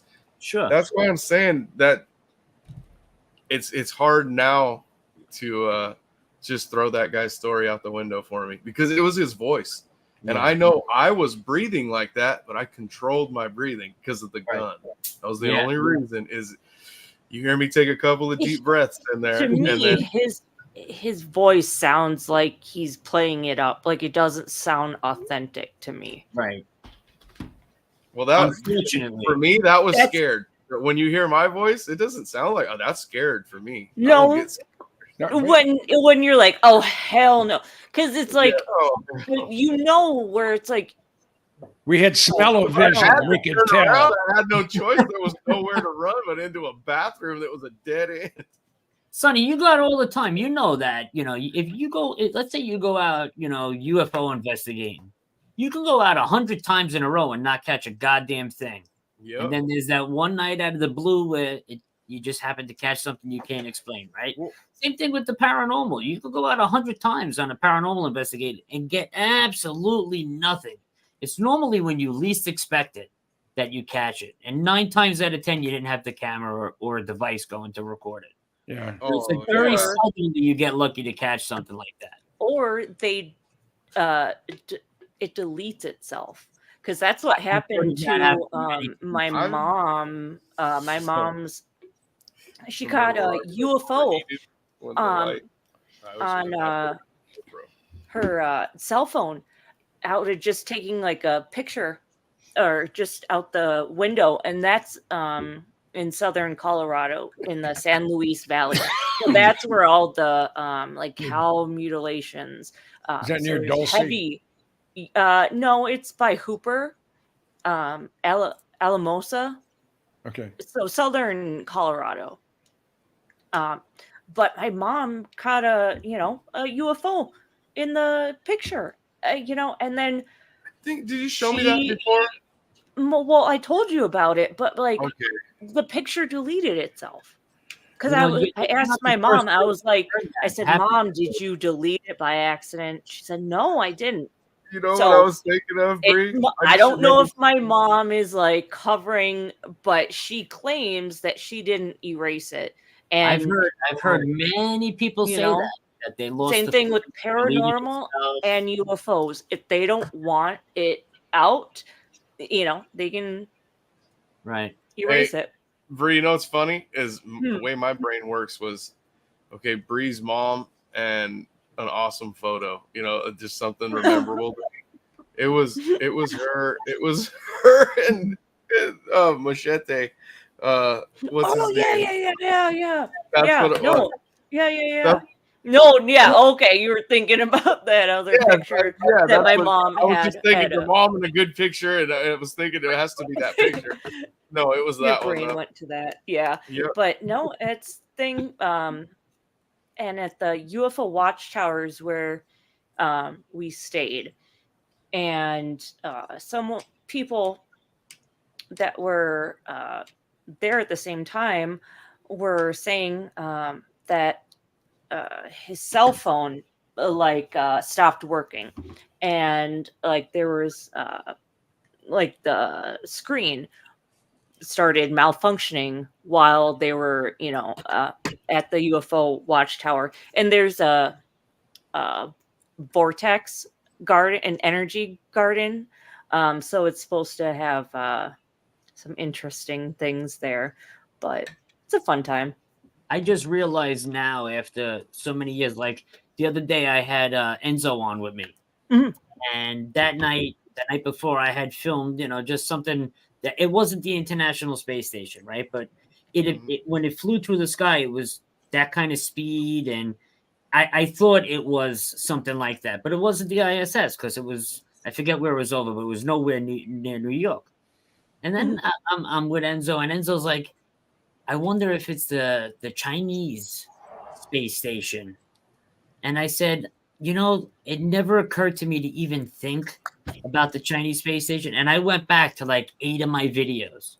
And it turns out that when you plug in the time and the location, it was the fucking Chinese space station. Yeah. And I never even accounted for it because I don't have the app for it to track it. But Enzo did. Enzo is a wizard. He is a wizard of facts. Is he an alien? He might be. Maybe. He very well may be. I think my daughter is. She doesn't think like anybody else on this planet, and she's adopted, but she has a photographic memory. She I do too. So Really? totally different. That's the way I am. And somebody asked me, said, when you were in Hawaii, you didn't, I was single the whole time I was there. He said, you didn't date any Asian women. I said, no. I said, why? I said, because I raised one. Alicia's adopted. She came when she was 6. No, she's 5 months old. Hmm. And I just love her to pieces. She's unique. I knew I was going to have problems with her when she's just turned 2. It's Saturday morning. I'm drinking a cup of coffee, reading a newspaper. She's in the other end of the kitchen table drawing. I get up, my newspaper barely touches some of her artwork as I'm going to across the kitchen to get fill my cup of coffee. And I hear the newspaper go on the floor. And Alicia was always the bottom 5% height and weight for her age.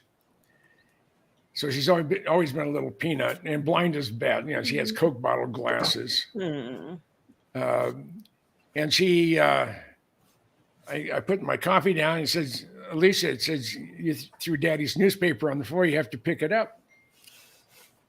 I'm not going to, and you can't make me. Oh, yeah. So I reach around her, grab hold of her wrist very gently, pick the newspaper up. I put it on the table. I said, there, you did it. Now, this is age 2 years old. She says, I said, there, you did it. She says, yes, but not willingly. Oh, my God. Oh. And then about a month later, we have some friends over, and Patty Moleon said something, and I said, oh, bullshit. And we're at the kitchen table again. Alicia gets up. She walks up to me. Said, Daddy, you can't say bullshit. I said, Alicia, you can't say that word. She looks me right in the face. She says, bullshit, bullshit, bullshit. I said, oh, God. Oh, please have mercy. I said, I make you a promise. I won't say that again. And you don't. Okay. She said, okay. And she never has. So, yeah, I have a wonderful son and an incredible daughter. Her and her partner adopted 2 autistic brothers. Wow. Severely autistic. And when do they speak at all, or is it non-verbal or they're verbal? They don't speak. They don't speak at all. It's different. And on a scale of 1 to 10, you and I being a 1, you know, Anthony maybe a 2. But, you know, and 10 being institutionalized. The oldest he's a 7, maybe 6.5 to 7.5. The youngest one is a 9+. That's really. And I don't. I would have committed murder of my spouse and then committed, double murder, suicide if I'd have been in that position. I don't know how they do it, but they're in Minnesota. They live in Victoria, and I have a unique family. And I had somebody call me a racist and a homophobe once a number of years ago, and I said, well, I can't be. My daughter's Korean. My stepdaughter's Hispanic, and and my daughter's a lesbian. And I told her that when she was 15, she came out to me and said she was living with us on Whidbey Island, Washington State. Came up to me and said, Dad, I got to tell you something. I said, what's that, Alicia? She said, I'm a lesbian. I said, good for you. I'm an Aries. And I turned around and walked away. Yeah. I knew she was from the time she was 11. I knew that's where she was headed. She's my daughter. I love her. You gotta love your kids, whatever they are, whoever they are. They gotta be their own people. That's very nice. Yeah. So, and she has a great partner, and they're having a difficult time now because the boys have a little strain. State of Minnesota, because they were wards of the state. They were the time the oldest was 6. They were in 8 or 9 foster homes. Wow. And I don't think if you separated them, I don't think they'd survive. Mm-hmm. The older one would, the young one wouldn't. I love them to pieces. I love my daughter that much more. And she doesn't look like me. You know, she's Korean. Yeah. So Still your daughter though. oh Yeah. no, I can remember when they were having it. Huh? Jim, I gotta stop you for 1 second. Hey, you know how I said at the beginning of the show, when we do these shows like this, they usually turn out to be the good ones. Yeah. We got another guest back here, guys. I'm gonna bring her up. All right, and that way she don't have to sit in the back. But it's Karen from Doof Doof, guys. Hey. All the way from Australia. Hello. Hi. How's it going? Good. Hey, Jim. You don't know me.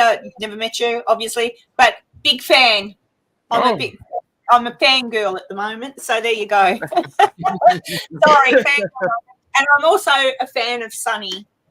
So there you go. So I mean, and Anthony, I really do adore. There's only 2 people that I have no use for, and one's just a big asshole, and I've told him that. And Oh, Sunny, what have you done? but other than that, I haven't. Other than let's say those 2, there isn't anybody in this community that I don't really like. There isn't anybody there I dislike. I've just felt comfortable with literally everybody, and I'm not a joiner. Like attracts like. All my wives. Oh, hey, Enzo. Fancy seeing you, Enzo.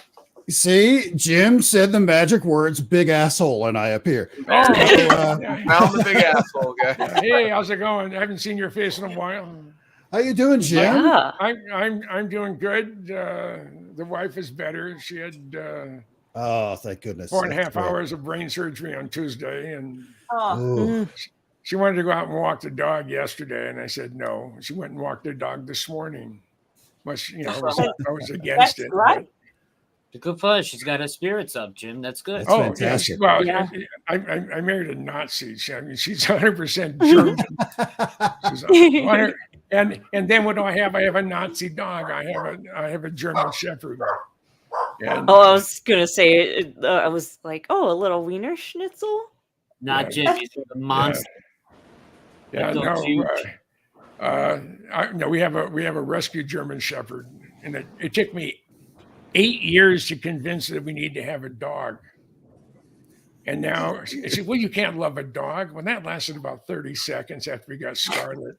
And she gets down, when she goes to bed, she gets down and I'm going to bed now. And it's like a kid. And your whole life changes. Yeah. I had purebred German Shepherds, and they could do everything. My big male was 130 pounds. He could do everything but knit. And I'd wake up in the middle of the night, and we had French doors on the back on the back of the house that overlooked Possession Sound, the north end of Puget Sound. I looked right at the Mukilteo ferry terminal on the other side. And the doors are wide open. It's freezing. What the hell? Well, Charlie Brown knew that if you go like that, he can unlock the door, open the door. So I had to put deadbolts on the 3 sets of French doors we had in the back of the house on the deck, not to keep anybody out, because I have 200 pounds worth of German Shepherd, and they know that they were trained to protect us. And I had to hide it when I put it in, when I lock it, so Charlie wouldn't see it, because he could open it. There wasn't he would. We have the handles versus knobs. And we could be coming into the house. House wasn't locked. Walking in, he doesn't even break his stride. That nose lifts up, opens the door, and he just keeps on going. He never learned how to close the door. But he was imposing. He was a beautiful baby. But I love dogs, but I have to laugh. If Rosemary had to choose between Scarlet or me, I'm hoping I'd come in first, but it's not a guarantee. Yeah, that's not it. Hey, yeah, shit. yeah, and Yeah, I Ren, just- are you going to be here soon? She's in here watching us, guys, but she might not be home yeah. yet. And that's the dog. I'm screaming. Laughing at your Nazi dog. Hey, somebody asked me one time. Rocky's German. My little weenie dog. Those are German dogs. Oh yeah. Yeah, the Wiener commands in Schnitzel. German too. Yeah, and he's trained in German. Somebody asked me one time, "You trained him in Nazi?" And I was like, No. You trained him in- Well, I mean, Not, just ask FYI, why, not and there is dogs just truth. understand There is it. I- truth. Look at that, Jim. That's my that Oh, dog. that's Oh, my man. rescue. Fucking dog. Beautiful. She was born and raised on the street. She didn't have any human involvement until she was about 14 months old, and they picked her up. She was wandering the streets of Phoenix for over a year from the time she was weaned. Oh. And she doesn't answer to anything. She doesn't fetch, but she just Does her own steals your thing. heart. Yeah. And she is what just they do. they Who was do. There's a German Shepherd that runs around here loose, and that dog does not let no one touch it. Okay, except me. When it sees me, I have to get down on one knee, and she'll just bolt and come running to me. She's a big dog.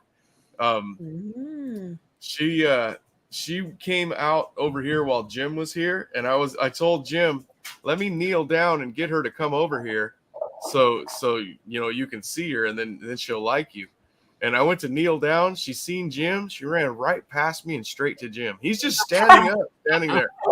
Dog just loved him. And that dog know. you don't even like my kids. Dogs know if you love dogs, they know it. Without a doubt. They do, Jim. They do. Pardon? They do.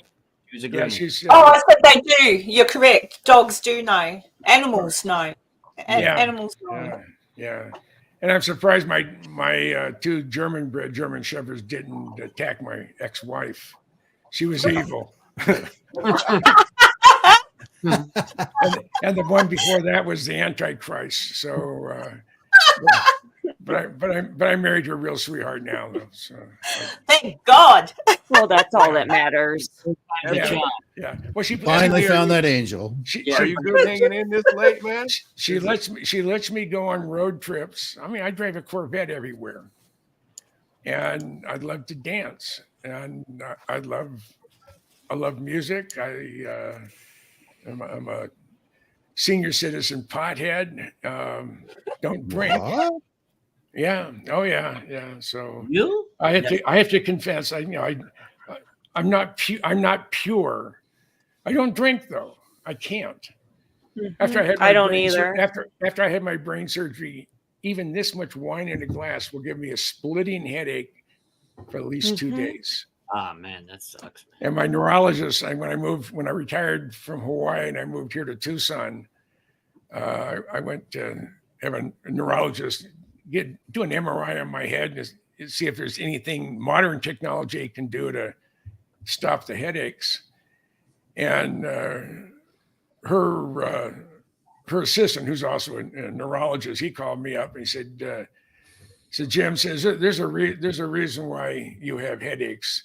It's not the correct technical term for it, but your neck, your muscles, your tendons, and your neck, where you had your brain surgery, is pretty well screwed.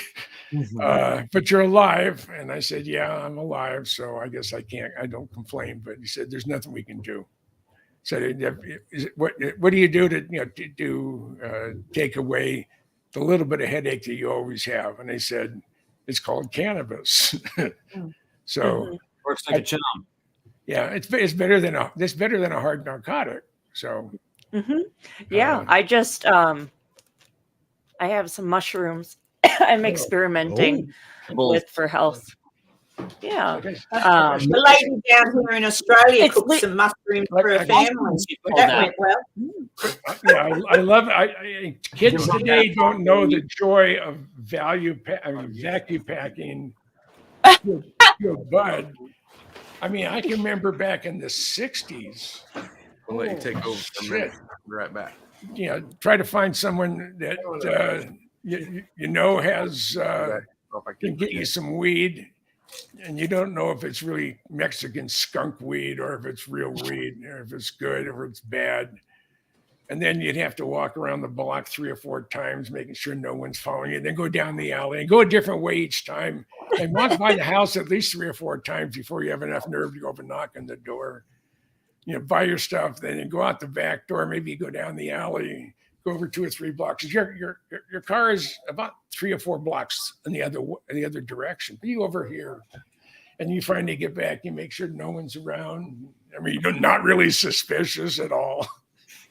And now you can go in there. You take master charge. No, we take debit. Yeah. Okay. So that's always fun. And I've never worried about it. So yeah. And so Enzo, what have you been up to besides being festive for the season? That's it.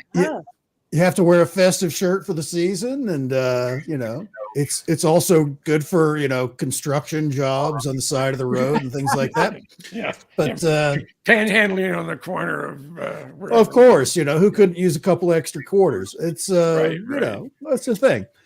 But actually, I was a couple of weeks ago. I was invited to a paranormal Paracon kind of thing, small scale, localized in Southeast Kansas. I was on the UFO panel, answered a lot of questions, sent a lot of business your way. I don't know if you ever saw any of it, but talked about your thoughts and ideas on ufology and stuff. It was a really good time to just kind of reach out and talk to people, regular people that are seeing very strange things in the skies, and looking for those answers and trying to help as best you can.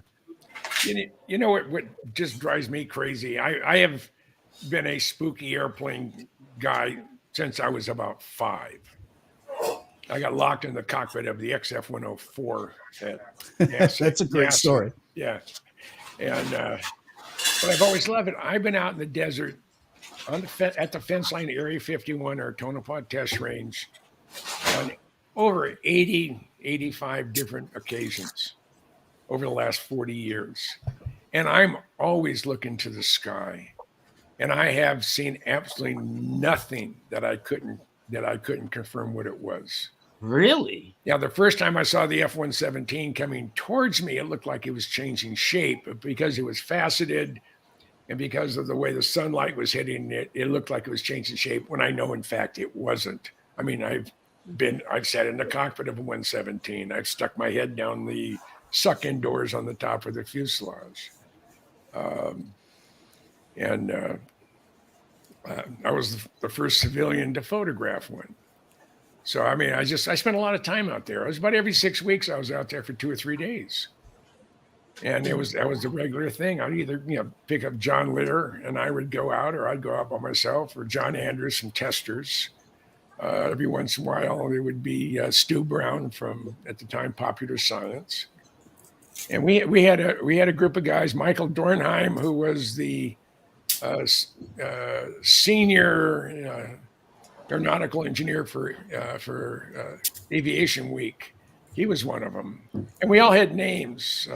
Michael Dornheim, who was very, very, very much a pasty white, I think he has a lot of Irish blood, even though his last name wouldn't dictate that. Black hair and really, really white skin. We called him the Ayatollah because he had a full black beard and a lot of hair. We had a guy named Mark Farmer, who was a special ops guy in the Army, and he went by Agent X. I mean, he put a sniper suit on and crawled from the base of Freedom Ridge into within about 150 feet or maybe farther from the main runway at Area 51. Took him 4 days. For folks that don't know, about how far was that, Jim? Pardon? It was 14 miles. Jeez. Yeah. He was on his belly the whole time. He said, 14 miles. Yeah. It took him 1.5 days to make the trek. And again, he looked like a piece of tumbleweed. But they have they have Some they have Forrest they have Gump they have stuff. they now have sensors out there that can sense the presence of humans. And the best way, if you want, and I've told him when I said there, when I give him my talk on everything you want to know about Area 51, but didn't know who to ask and didn't want to get shot. If you really want to go into Area 51, get yourself a horse and just casually walk in at night, because the sensors will pick up the horse, and as long as you don't fart or cough, you're gonna be okay. What a great Or idea. sneeze. Yeah, Because there are wild horses that still roam that area of Nevada. So You don't think they'll come out and check, like to see? No. It's you're looking at it's an area. That's how it's a Trojan horse it in a different way. Yeah, right. Yep. Yeah. Trojan. I mean, Stu Brown, who used to be on Popular Science and ended up at Fortune magazine before he retired. We were at a Tonopah test range, and I'd shown some photos of my black Honda Accord, and you're 150 feet away from it, and you can't see it. And I'm flat desert because I have camouflage netting and a bunch of other stuff, and infrared suppressive type. But we're sitting in our lawn chairs waiting for something to happen, and a stallion and 3 or 4 of his girlfriends showed up, and he came up within about this far from Stewart and just sniffing on him, and Stewart is just sitting there just saying, "Oh, whatever it is, don't kick me or don't bite me." Mm-hmm. Yeah, beautiful horse. I mean, just gorgeous. Yeah, we're this is the fence line at Tonopah Test Range, and a bunch of antelope were running by us here a little bit later in the afternoon, and they didn't even break stride. They went under the barbed wire, I mean, they went room. They went down. I mean, they were going full gallop, and on the other side of the fence, they were still going full gallop. Wow. Yeah, they're really quite incredible animals. Never seen wild horses before. I've never seen. Yeah, and they're really quite spectacular. I mean, a number of them, when they've had a lot of drought conditions up there, were not in very good shape. They rounded up a bunch, and I think some of them end up in your Elmer's glue. I was gonna say that. I already was formulating that joke myself, but yeah, but it's on the same page. Yeah. But the horses that we saw were in beautiful shape. I know, and there's a lot of open range cattle out there too. So it's just fun. There's something about that. I think that's why I live here in the desert. The desert invigorates me. I would go around the desert with rattlesnakes and all that stuff. I'd be the guy to get bit. Yeah. Well, I mean, it's you have Puerto there. Ricans, Sicilians, Mexicans, everything else, and yeah. No, thank you. I ain't going in there. I've been to Virginia City, and they've got the wild horses there, the Mustangs there, and Enzo can tell you, but I love all animals, but the wild horses, I felt very privileged. I did not feed them at all. As I said to one of the people in the chat, they merely stole my carrots. Oh. I didn't feed them. They stole my carrots, but I was there for about 2 weeks, and I saw them every day come into just outside of Virginia City, the town there in Nevada. And I felt very privileged that at the end of it, where they were very flighty, like didn't come near me, by the end of it, the main stallion, let me touch his nose, would come up to me. And so I've been back there a few times. I'll be back there in a couple of weeks, and then the first thing I ever want to see when I go into Virginia City is the wild horses. So I think they're just magnificent. You should film them, Karen. What was that? You should film them with your camera. I will. Just for you, I will, Anthony. I'll do it. I'll do it. I'll do it. But they're just beautiful, and I'm hoping when I get there in a couple of weeks, there might be some babies, because when I was there in May, they were having some fun, if you know what I mean. Oh yeah. So I'm hoping there'll be some babies. Shenanigans in the springtime? How could that be? The fireworks were going off. Animals being The fireworks animals. were going off. Ooh, They were making. Misha, with your question from earlier. I do understand what Jim's saying when he's talking about them. They're just magnificent to watch. Come on, do it. They are. I mean, and they're just. It's got a mind of its own. There you go. I mean, I just. Hey, there it why I is. love the, that's why I love the That's desert. so awesome. I'm still yet to see. I bet you Jim has seen these things, but I'm still yet to see a bear, Oh, a cougar, or a mountain lion, whatever you call them. A mountain lion, a bear. I don't want to see a rattlesnake. I see enough snakes here. You're And Australian. That's miners league. hey, I and had. I do want to see a raccoon in the real, like right there, and a skunk. I've seen them all. I got No, I raccoons. know. I haven't, and I really do want to see them. Animals are, and especially when it's a wild animal. Do you think that too, Jim? That when it's a wild animal that comes up to you, and it's kind of like, I can't explain it in words, but it's kind of like you feel privileged, like it's an honor that they choose you to come to, because they're wild animals. They know if humans. Well, I hope they do. They know the ones to be careful of. Sonny. What happened? What I missed? Nothing. I was just talking about how wild animals are beautiful and they know who to avoid. Sonny, with you. They just throw rocks at your head. You can't avoid me. Yeah, that was scary. That the rock hitting my truck was scary. That would have. Did you tell Jim? Did you tell Jim about that one? Jim, did I tell you about that? Finding footprints outside the trailer? Oh yeah. You were pretty fucked up over that one. Because I thought someone was fucking with me, man. And then I found another one a couple weeks later, probably a couple weeks later, I think. In a different, where the truck got hit with a rock, I found one about 30 yards, 20 yards from that spot. Something's out there, man.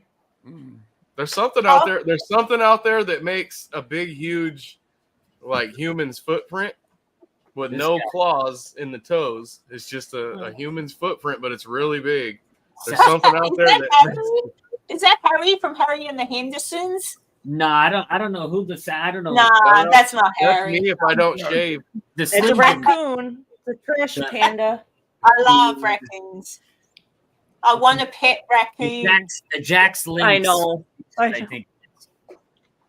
The raccoon can live in my house. He can help me cook the meals. He can even sleep in my bed next to me. I'll get him a little thing. But I think I'd get in a lot of trouble if I tried to get a raccoon to Australia. You could train raccoons. They're like, they're smart animals. Yeah. They're really smart. I've seen those videos on YouTube. They're adorable. They hold it, like a person. They hold a cup and drink like a person. Yeah, I know. They're so cute. But I've seen them do like taste tests where it's like what brand of like chips it goes after. So it's like it's pretty cute to watch. Have you ever been to Australia, Jim? You've been everywhere else, just about. Have you ever been to Australia? Yes, I spent 3 weeks in Little Bay near Sydney. Yep. And took train up to Newcastle, flew out to the capital. Is it Victoria? Canberra. Yeah. Cambria, as they call it. And because at the time I was restoration manager for the Museum of Flight in Seattle, I went to the War Memorial Museum there, and they gave me a tour behind the scenes, then took me over the restoration and storage facility, which is a couple miles outside of town, and just had a great time there. I had a buddy of mine who I lost track of out of the blue contacted me 24 hours before I was going to go on full disability for 120 days because I had knee replacement and I couldn't crawl inside airplanes anymore, at least for a while. And I've been looking for this guy for 40 years. And he said he was in a bookstore in Melbourne and there was a book on the stealth bomber, the B-2 by Jim Goodall. I said, well, there can only be one Jim Goodall like that. So he sent an email to my publisher, which was Squadron Signal. And I'm within 12 to 24 hours of going to either Sydney or Melbourne or maybe even Perth. I really wanted to go to Australia. And so I get this email from Fred, and I via my Squadron Signal publisher, I immediately emailed him back. He calls me. We talked for 3 hours, and less than a week later, I was on my way to Sydney, and he was waiting for me outside immigration. And I hadn't seen the guy in 40 years, and it was like I hadn't seen him since yesterday. Wow. It was just, I'd have recognized him anywhere, even with snow white hair and a full beard. I would have recognized him anywhere. And he's just, he's one of those friends that you hate to lose track of. And I thought I had, and we sort of reconnected. And I spent 3 weeks there in Little Bay when I was, in in Australia. Then I went to New Zealand for 2 weeks from a former friend, asshole, piece of shit, backstabbing communist. That's how you really feel, Jim. We were friends from the time I was 11 years old, and he's always had a lot of money. He's a PhD type doctor, and he had lived in New Zealand for 10 years. He actually got a job in Wellington and had dual citizenship, so he could live there without having to leave. And they moved back to the States, and his wife, who I would, if there was someone I could do harm to and without any repercussions, it would be her. But that's neither here nor there. She poisoned our friendship of 61 years.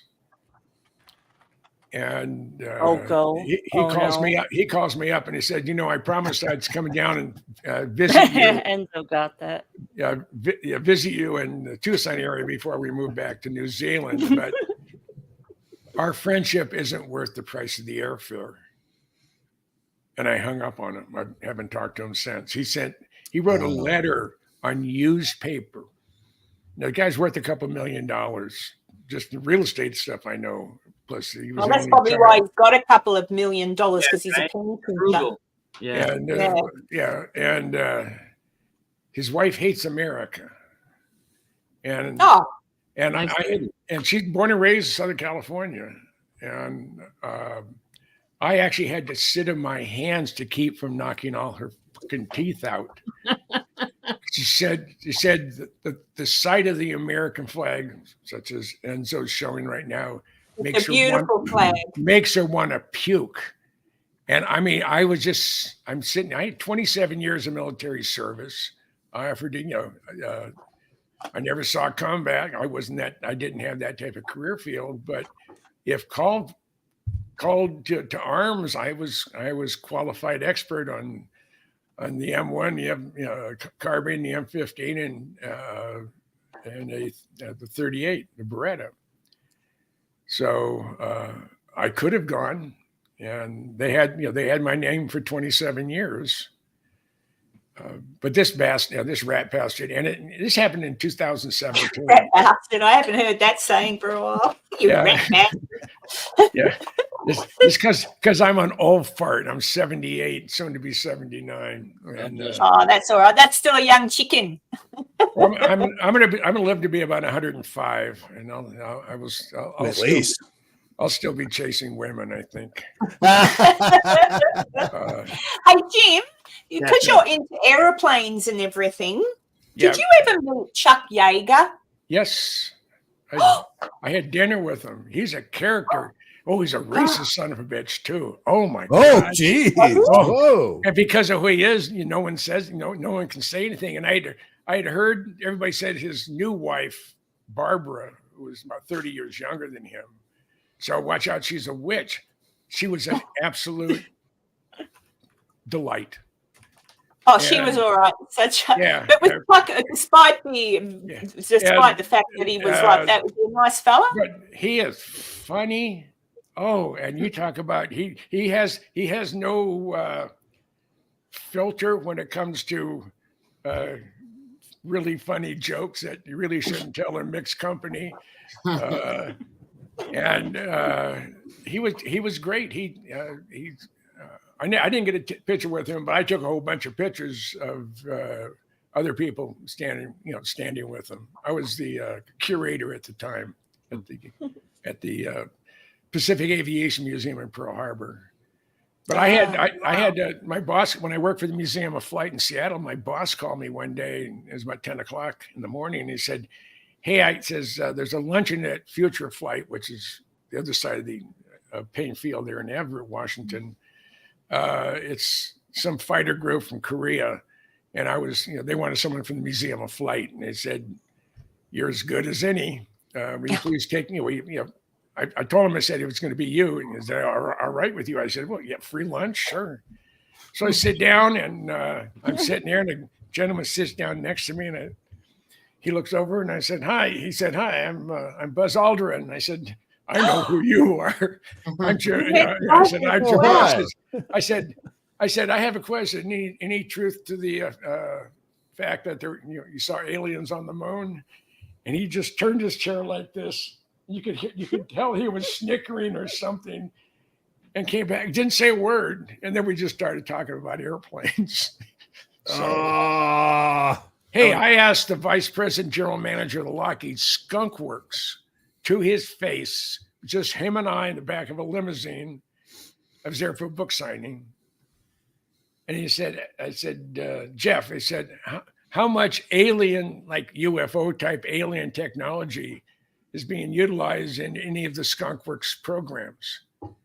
And he said, without skipping a beat, he said, none that I'm aware of. He said, doesn't mean that something wasn't, something like that, use that type of technology before I got here. But it's above my pay grade. I wouldn't know about it. I can't ask. I don't ask questions about it. Said my job is not to look at the past. Says I have your book to do that, and that's my 75 years of Lockheed Skunk Works book. Good segue. They said my job is to look to the future. Well, shortly after that, I think I was with Sonny shortly after that, and mentioned that I asked Jeff Babbion right to his face, did he believe in UFOs? I mean, how much technology, UFO technology was used in Skunk Works programs? And he said, I said, Lockheed has absolutely no comment at all on that subject. So personally, it's a very big universe. We can't be the only ones. So, and I didn't push him on it any farther than that. But I think someone from Lockheed heard me on one of these programs. I'd mentioned it a dozen or so times, and I think I got put on a shit list. But I don't care. Ben Rich told you we got the technology to take ET home. Yeah. He told the grad students at UCLA Aeronautical School. I love Weed Live. What's up, guys? Guys, they have a great channel. I love these guys. We're gonna have them on the show here pretty soon. Weed. Oh, yeah. Where was I? I'm sorry, Jim. Ben Rich. Oh, but yeah. Ben. Don't like weed. Man, I don't know how Ben and I connected. I think it's because of John Andrews, but I think he just appreciated my passion for everything at Skunk Works. I mean, like I mentioned earlier, don't know if it sunk in, but when I was about 10, I grew up in Mountain View, Los Altos area in Silicon Valley, and it was known for fruits and nuts back then, not the two-legged kind, but the kind of trees and bushes. Still is kind of. And my best friend's dad was base commander at Moffett Field Naval Air Station, where NASA wind tunnels are, and we were always referred to as Captain Smith's son and that friend of his. and we were around so much we were actually invisible. We knew we didn't go down any active duty runways or taxiways or out on the ramp in the hangar. We always went right down the middle of big hangar 1. And I'm sure you learned how to act without drawing too much attention. Yeah, that's pretty important. And Danny says, I can't remember exactly when it was, but I came over one day. Danny said, God, you got to see this. Is the most incredible thing I've ever seen in my life. He said, it's over in the big hangar, which is hangar 1. So we rode our bikes there. We went right down the center of it. And it's on the far end, closest to the bay. There was an area corned off with black curtains and a keep out sign. No guard, no nothing. And we parked our bikes right there. And again, we were there so much that we were invisible because we didn't get anybody's way. We didn't cause any problems. And pull back the curtain, and there's the prototype XF-104 Starfighter. They call the missile with a man in it. With no guards. Nobody was guarding it. No. And I had that double dog area. Says, get in the cockpit. So we opened the canopy, but with boarding ladder over, I climbed in, closed the canopy. He latched the canopy. I'm sitting there for about a minute or 2 minutes. Then I started getting a little bit nervous, thinking that I'm sitting on an ejection seat. I may be only 10 years old, but I'm not stupid. And I didn't take in consideration they'd take all that out if it was in the wind tunnel, right. transonic wind tunnel. But it was still classified secret at the time. Ooh. And we went to unlatch the canopy. It wouldn't open. I'm pushing, Danny's pushing, nothing. Oh shit. So Danny had to leave me in there, go find some maintenance people. I had shore patrol. We had people from Lockheed. We had, we were just surrounded, and my ass still hurts. I mean, that was 68 years ago. And got our ass chewed out real good. But that was my beginning love affair with Lockheed Skunk Works airplane, was the XF-104. And it's still a beautiful airplane today if you see one at an air show or whatever. It's just it's a beautiful, beautiful airplane, and it's all engine. Real short, stubby wings, Mach 2 capable. Anthony, Anthony, you gotta dip out. I gotta be up at 6:30. Okay, man. Night, night, Anthony. Nice meeting you. Pleasure meeting you. Enzo, everybody, I'll talk. Jim, I'll send you a link tomorrow if you're free. Hop in. Okay, sounds good. And it's 3 o'clock your time. 2 o'clock my time. Okay, so it's 11. They're gonna be on for 90 minutes. So even if you wanted to come, towards the end and pop in and say hi, you're more than welcome. Oh, okay. All right. It's entirely up to you. No, I'd love to. All right. Thank you, man. Link in the Take morning. care. Coming hanging out, dude. Hi, Awesome. Anthony. Oh, Rin just got here. Oh, Okay. Well, you guys can like tag out each other. It's, in the back. Let me say hi. Hey, Ren. Hi guys, hi everyone. How's it going? Good to be here. Get easy, Anthony. Take care. This is like the Brady Bunch. Yeah. That was a Brady Bunch moment, wasn't it? As long as I don't end up in the Alice position, I'm okay. Well, I'm just still in awe that Jim's met. I wasn't expecting Buzz Aldrin. I mean, he's met Buzz, but Chuck Yeager is like even me, an Australian. I mean, they're kind of heroes of mine. I know what they did. I mean, I'm amazed Chuck lived, as in like he did so many things. But yeah, I'm in awe. I just think, wow, Buzz Aldrin. John Lear's a dear friend of mine. And I knew Bob Lazar before he went to work out at S4, and he didn't believe in UFOs then. Wow. Yeah. Well, if you know Bob Lazar, I've only ever seen him in interviews, obviously, but he comes across as to me a reasonably nice, quiet man. I think he's a pretty awesome guy just from the stuff I've heard about him. I think so. He's soft-spoken, very, very focused. I mean, there's a picture. I don't think I have it in my collection. My question for that, everyone, for that poor guy is when he said he was doing what he does, re-engineering a spacecraft, basically, okay? Or everyone said, no, you're crazy. There's no aliens. Now the government admits there's aliens. How many people have said, Bob, we're sorry. We should. I bet no one has said sorry. That's so messed up. He got all that flack.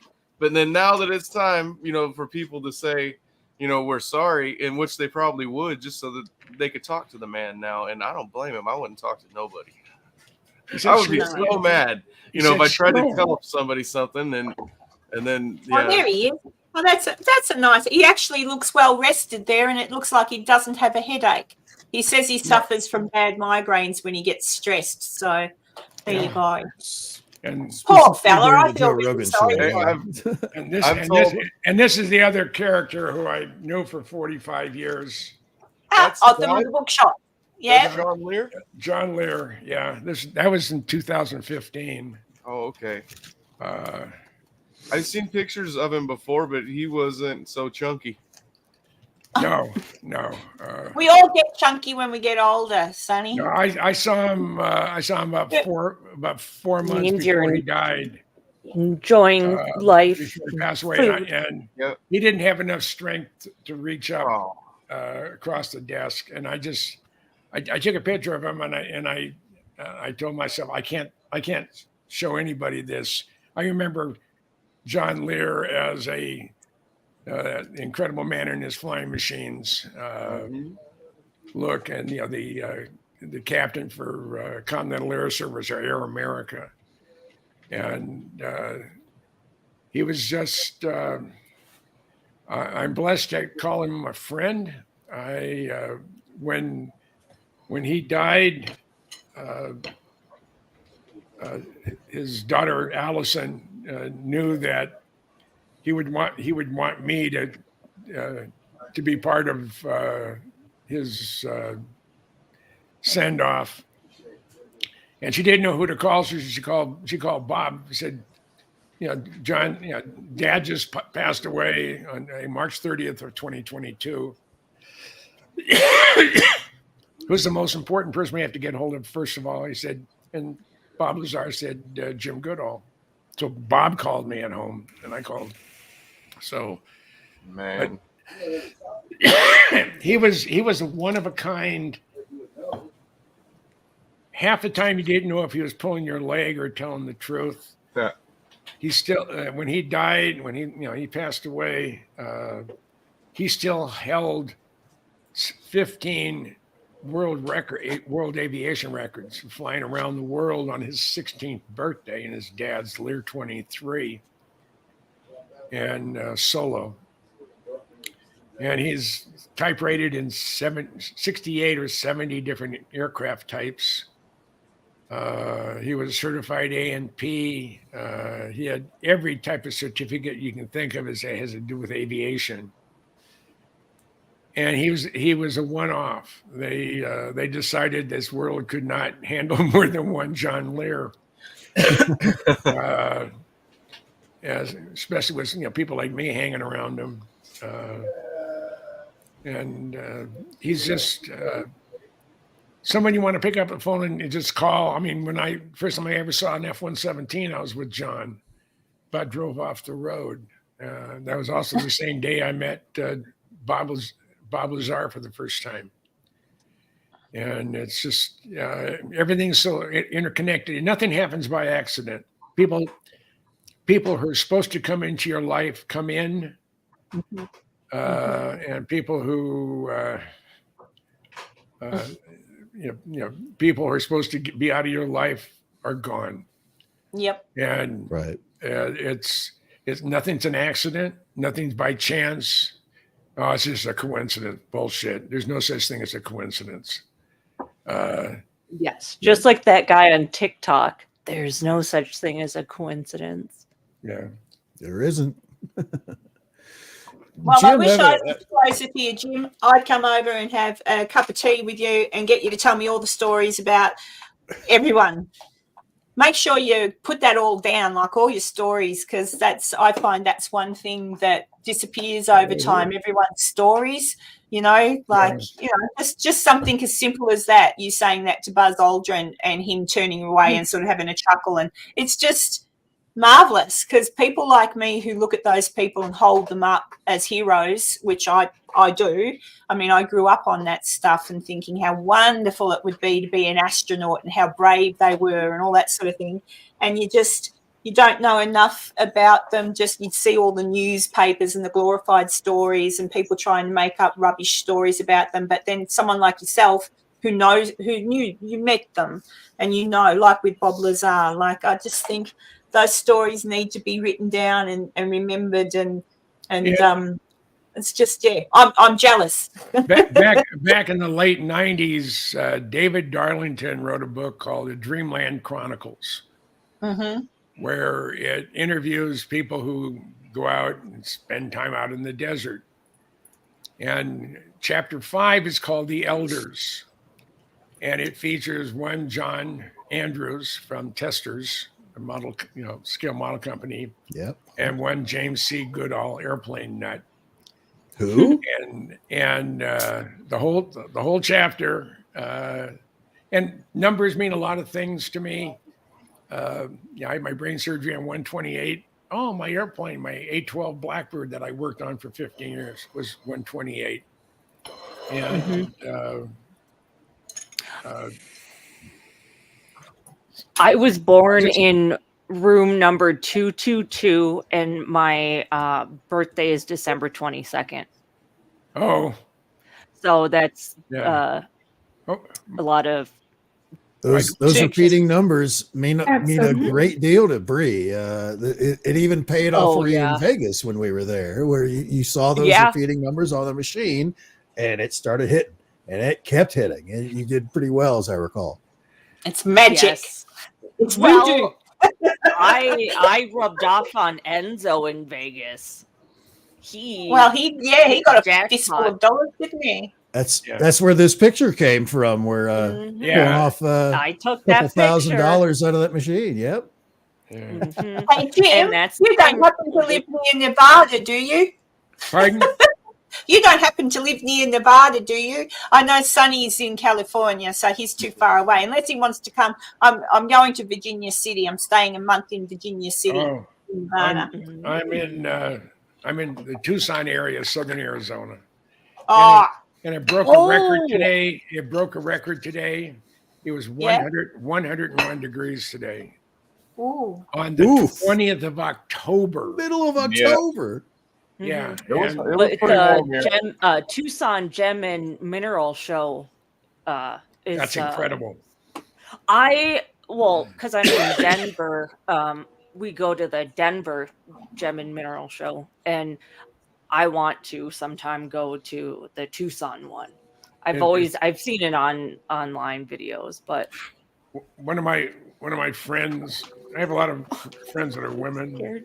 I like them better than stinky old guys. But she was one of my dance partners in Hawaii, and just keep it in your pocket. She was still in Hawaii, but she wanted to come to the mineral show, and she did.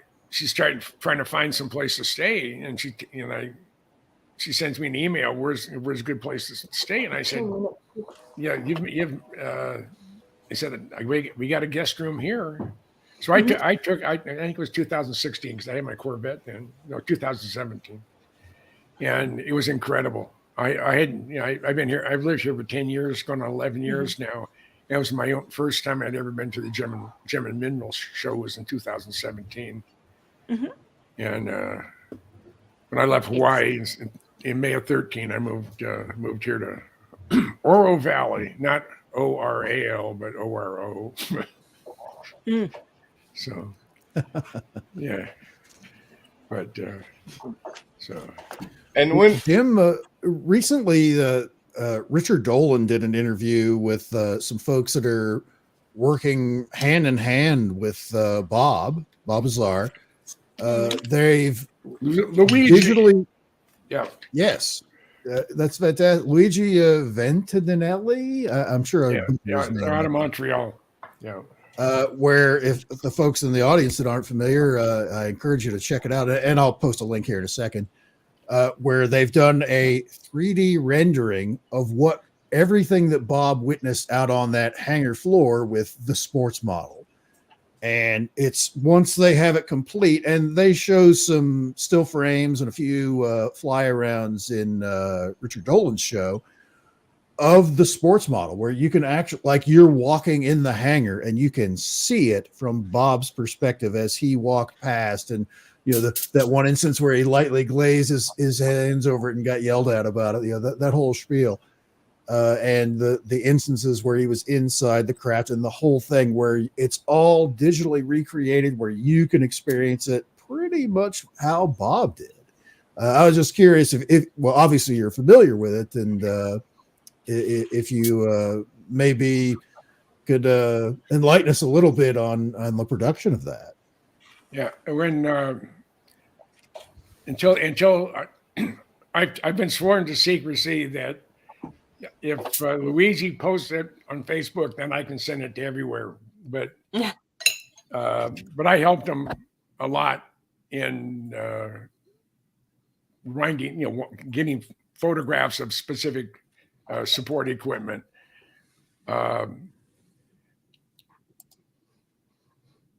It like Bob said on a couple of his posts and just small little sniblets, "I told you so," as he's standing there in his blue shirt. Yes. At the world, "I told you so." And he said those rat, those, like I said, you didn't hear that word before, rat bastard. Rat bastard. If the rat bastards didn't believe me 35 years ago, I'm not gonna fill in any of the blanks today. Right. because what they don't take into consideration with Bob has a photographic memory, not a good memory, a photographic memory. The guy's incredible. When I was visiting him in May, we're having, we're getting ready to sit down to eat, and I said, "Do you have any United Nuclear T-shirts here?" Because he has his lab is about 30 by 50. It's huge, and there's 10 different projects in there, 10 different areas that he. So apparently one of the areas where he has a silk screening machine, because he said, I'll be back in a few minutes. Came back about 5 or 6 minutes later. He said, "Still warm." Handed me an extra large United Nuclear. I should have had him sign it. When I next time I see him, I'll have him sign it, because he's invited me to come up to and spend a week up there. Oh, I'll go with you, Jim. I'll spend a week with Bob Lazar. Yeah. In a good way. He was leaving here one time, Karen, to go to Bob's house, and I told him, "You better check your trunk on the way, because I'm going to stow away." And I've asked him before. You need to tell I still Bob think that Bob should have bring me come with out him. with his own line of like brothels. Yeah. Yeah. But I May of the year before, not 23, but in 22, what Sonny was talking about, I had a talk at Beale Air Force Base on the history of the Blackbirds, to where they operated for 25 years, but no one that's there has ever seen one fly. I was 18 the first time I saw one. That was a long time ago. many moons ago. Yeah. A lot of fun though. And I'm still having a great time. I really am. My last road trip, I got two things written off of my bucket list. I went to Graceland. I've been wanting to go there since Elvis bought the place for his mother. And it wasn't crowded. It was great. The weather was perfect. It was May. There was no humidity. It was in the 80s. It was like the Midwest isn't. Was that this year, Jim? Was that Pardon? this year in May? This year, Was yeah. that- I went. Oh, That was my. I was there in May. That was my I went to my Graceland in May. 5,260-mile road trip. Oh, I was Yeah. there. I was at Graceland in May. I Yeah. swear to God, if you were there at the same time as me, I would be very upset. I was there. I think I was there the 19th. I was there the 19th of May. 18th through the 19th. Oh gosh, it was pretty close. I'd have to look, but yeah, You it was were around walking about that past time. each other and didn't even know. I tell you what, we could have been. I was there the day I was there. There was a Russian man there that was bossing people around. He wasn't one of the. He was bossing his friends around and trying to get up to Elvis's bedroom. Oh. Can't do We're gonna that. have a good time there. And Elmo. then- Sorry, Jim, I interrupted. Go. and then on my way to Dayton, I stopped at the National Corvette Museum, and I have a picture of my Corvette in front of it. Yeah. And then I had told Lynn Hurley when she got married to Dave, when they moved from the East Coast to Dayton, Ohio, I said, I tell you what, I said, I come through there every once in a while. Next time I come through, if you would like, I'll see if I can get you in the cockpit of a Blackbird. She didn't believe me. I remember I was there, I think, for that conversation. I remember that. She was like, oh, that would be great. Oh, that's never going to happen. She didn't believe me. So when I called her up on the week before, I said, it's on the 22nd of August at 8 a.m. You be at the main door, the front door of the Air Force Museum, and I'll get you in there. And she didn't believe me. And when she showed up, Dave couldn't make it. I guess they were cutting in a new system or whatever. And I don't think he believed it was going to happen. But so she's in there with her daughter. And when I opened the door to the museum, and there's the head of the museum, the director of operations was my buddy, and two other docents. We all go through there. Since I'm the Blackbird guy, I got myself shot in the cockpit to add to all the times I've been in the cockpit of other Blackbirds. and then Lynn got in, and you couldn't, even if you had a 2x4 with nails in it and hit her across the face, you couldn't wipe the grin off her face. She was just as happy as could be. And she said, I didn't think you'd pull it off. In other words, she thought I was full of shit. Yeah. And I proved her that I wasn't. I'm a man of my word. And then her daughter got her shots of her in there as well. So it was just it was a fun day for her, and I had a fun day. The rest, that was halfway through my 3-week road trip, and I do those once a year, sometimes twice a year. Yeah, you just went back to Texas too, didn't you? Enzo, what are you sharing there, buddy? That's Lynn and Jim at the SR-71 there in Dayton. Ren would have brought that up if she was paying attention. I'll blame it on her. I'll blame it on Ren. I do randomly spring stuff up for a share. I did not see Why it down me? there, man. What? Because it's either you or me, and I'm not going to take the blame. Oh my gosh. All right, let me share some pictures. Hey, there they are. Oh, that's a good one. That's a badass plane right there. Yep. Yeah.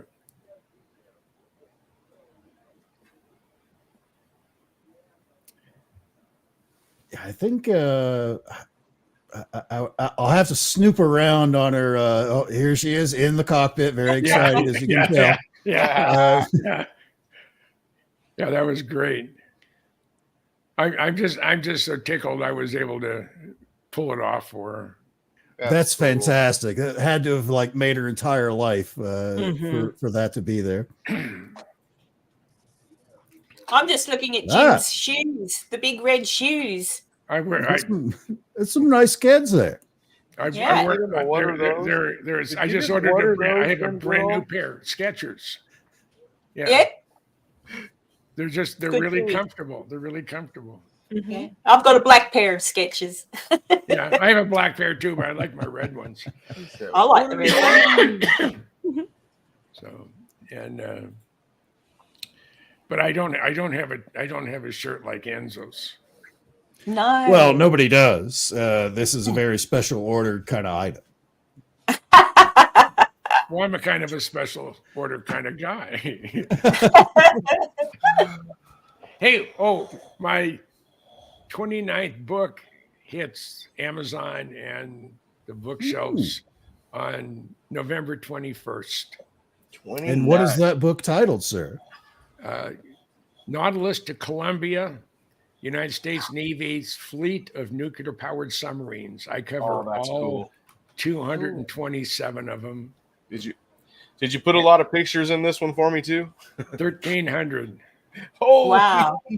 Yeah, every single submarine, all 227, have at least one page with a minimum of 3 photos. Wow! So the named ships, the named boats, have up to 12 pages. And then on the Los Angeles class, the Seawolf class, the Virginia class, and the Ohio boats, I have interior shots from the reactor bulkhead forward. For people who say you're not allowed to photograph in there. So, yeah, here's a photograph. Hey, I had a guy who I sold an autographed copy of my Seawolf Virginia class book. And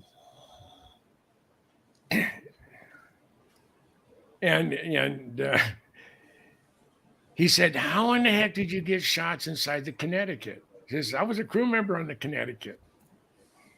I said, when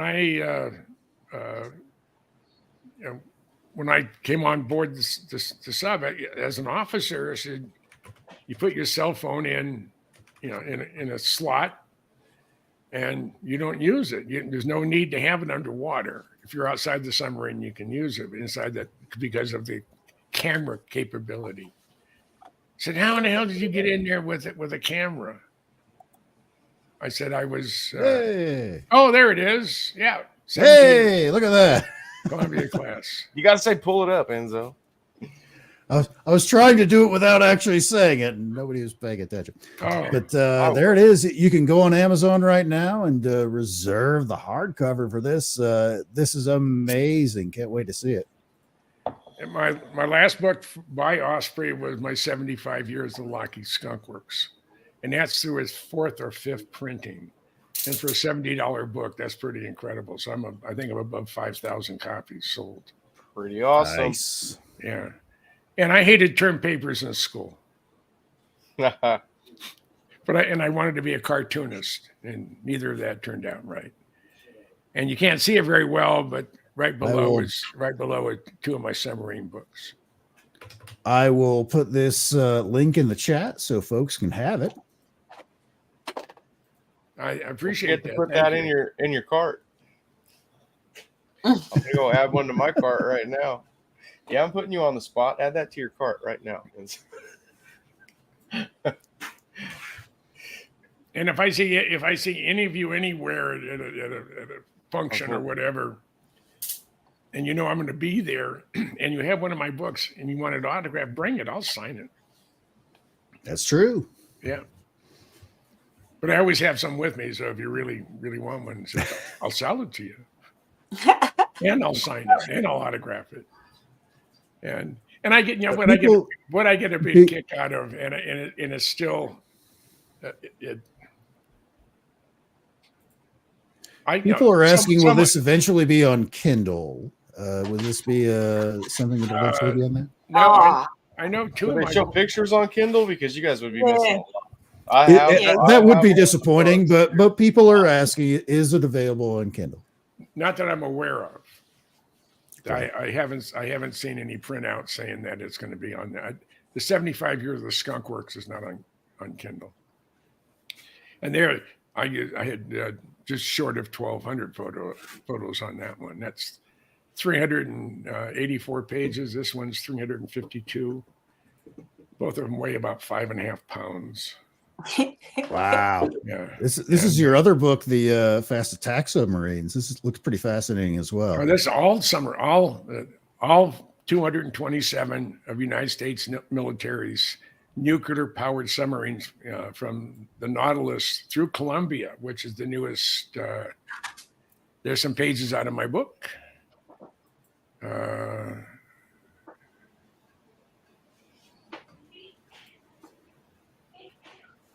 Yeah, that's the ones on. Wow. Here I'm How long did you spend compiling all this? This is a lot of stuff. I usually do one book a year, and that's the lost. That's a Virginia Seawolf class. That's the one that. How the hell did you get a camera on there? And I said I asked. Amazing what happens when you ask. And I'm waiting. I'm waiting to.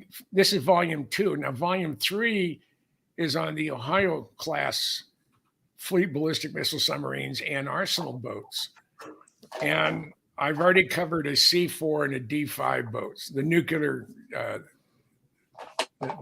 ones, the ones that have submarine launched ballistic missiles with hydrogen bombs on board. So I'm waiting to get on to shoot their arsenal boat, which is they had to demod it into non-submarine launched ballistic missiles. And I've been smoking way too much of this to make any more sense tonight. But you're doing great, Jim. You're doing fantastic. I have a question, Jim. Which vessels or submarines was the most difficult to gather research on? The one that's absolutely impossible to gather anything on, I think I've gathered as much as anybody, is on the USS Jimmy Carter, SSN 23. That is the spook boat. That is the submarine that replaced the Parchi, which was our premier spy boat. They took the 373 foot hull, cut it off at the back of the sail, put it in a 100-foot extension, so it's now 473 feet or 63 feet, whatever it is. And in that compartment, everything is that was that special stuff. That's where all the spooky stuff operates, where they can literally retrieve stuff from on the bottom of the ocean. They can have grappling hooks go out of the 6 torpedo tubes versus 4. Instead of 21-inch, they're 27-inch diameter. So he wouldn't tell me why. He said classified. So, but and that was for the Seawolf. If Seawolf would have gone operational rather than just building 3 of them, they would have built 27 of them. But one Seawolf class submarine, Connecticut Seawolf or the Jimmy Carter, with a full load of torpedoes, which would be 50, they were designed, one submarine, to take out the entire northern fleet of the former Soviet Union's northern fleet. One submarine.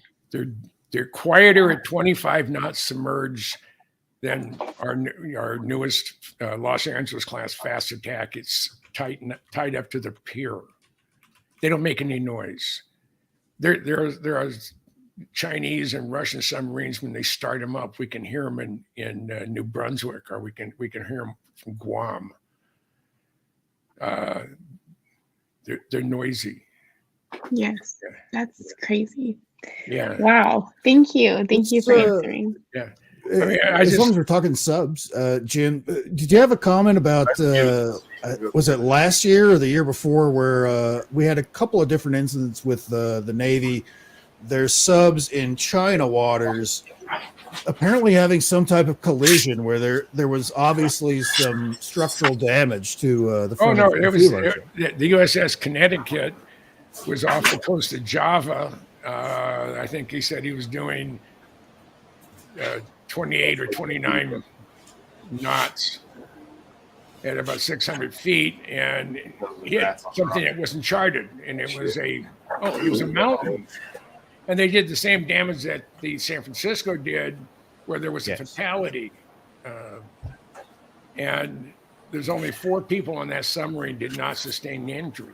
I mean, there's nothing soft and fluffy on a submarine. It's nothing but sharp, jagged edges everywhere. Yeah, it's when not you're designed doing, for when you're doing 45 miles an hour and all of a sudden it stops, and the laws of gravity said, no, I'll just keep on going for a while until I ran into enough things to slow me down.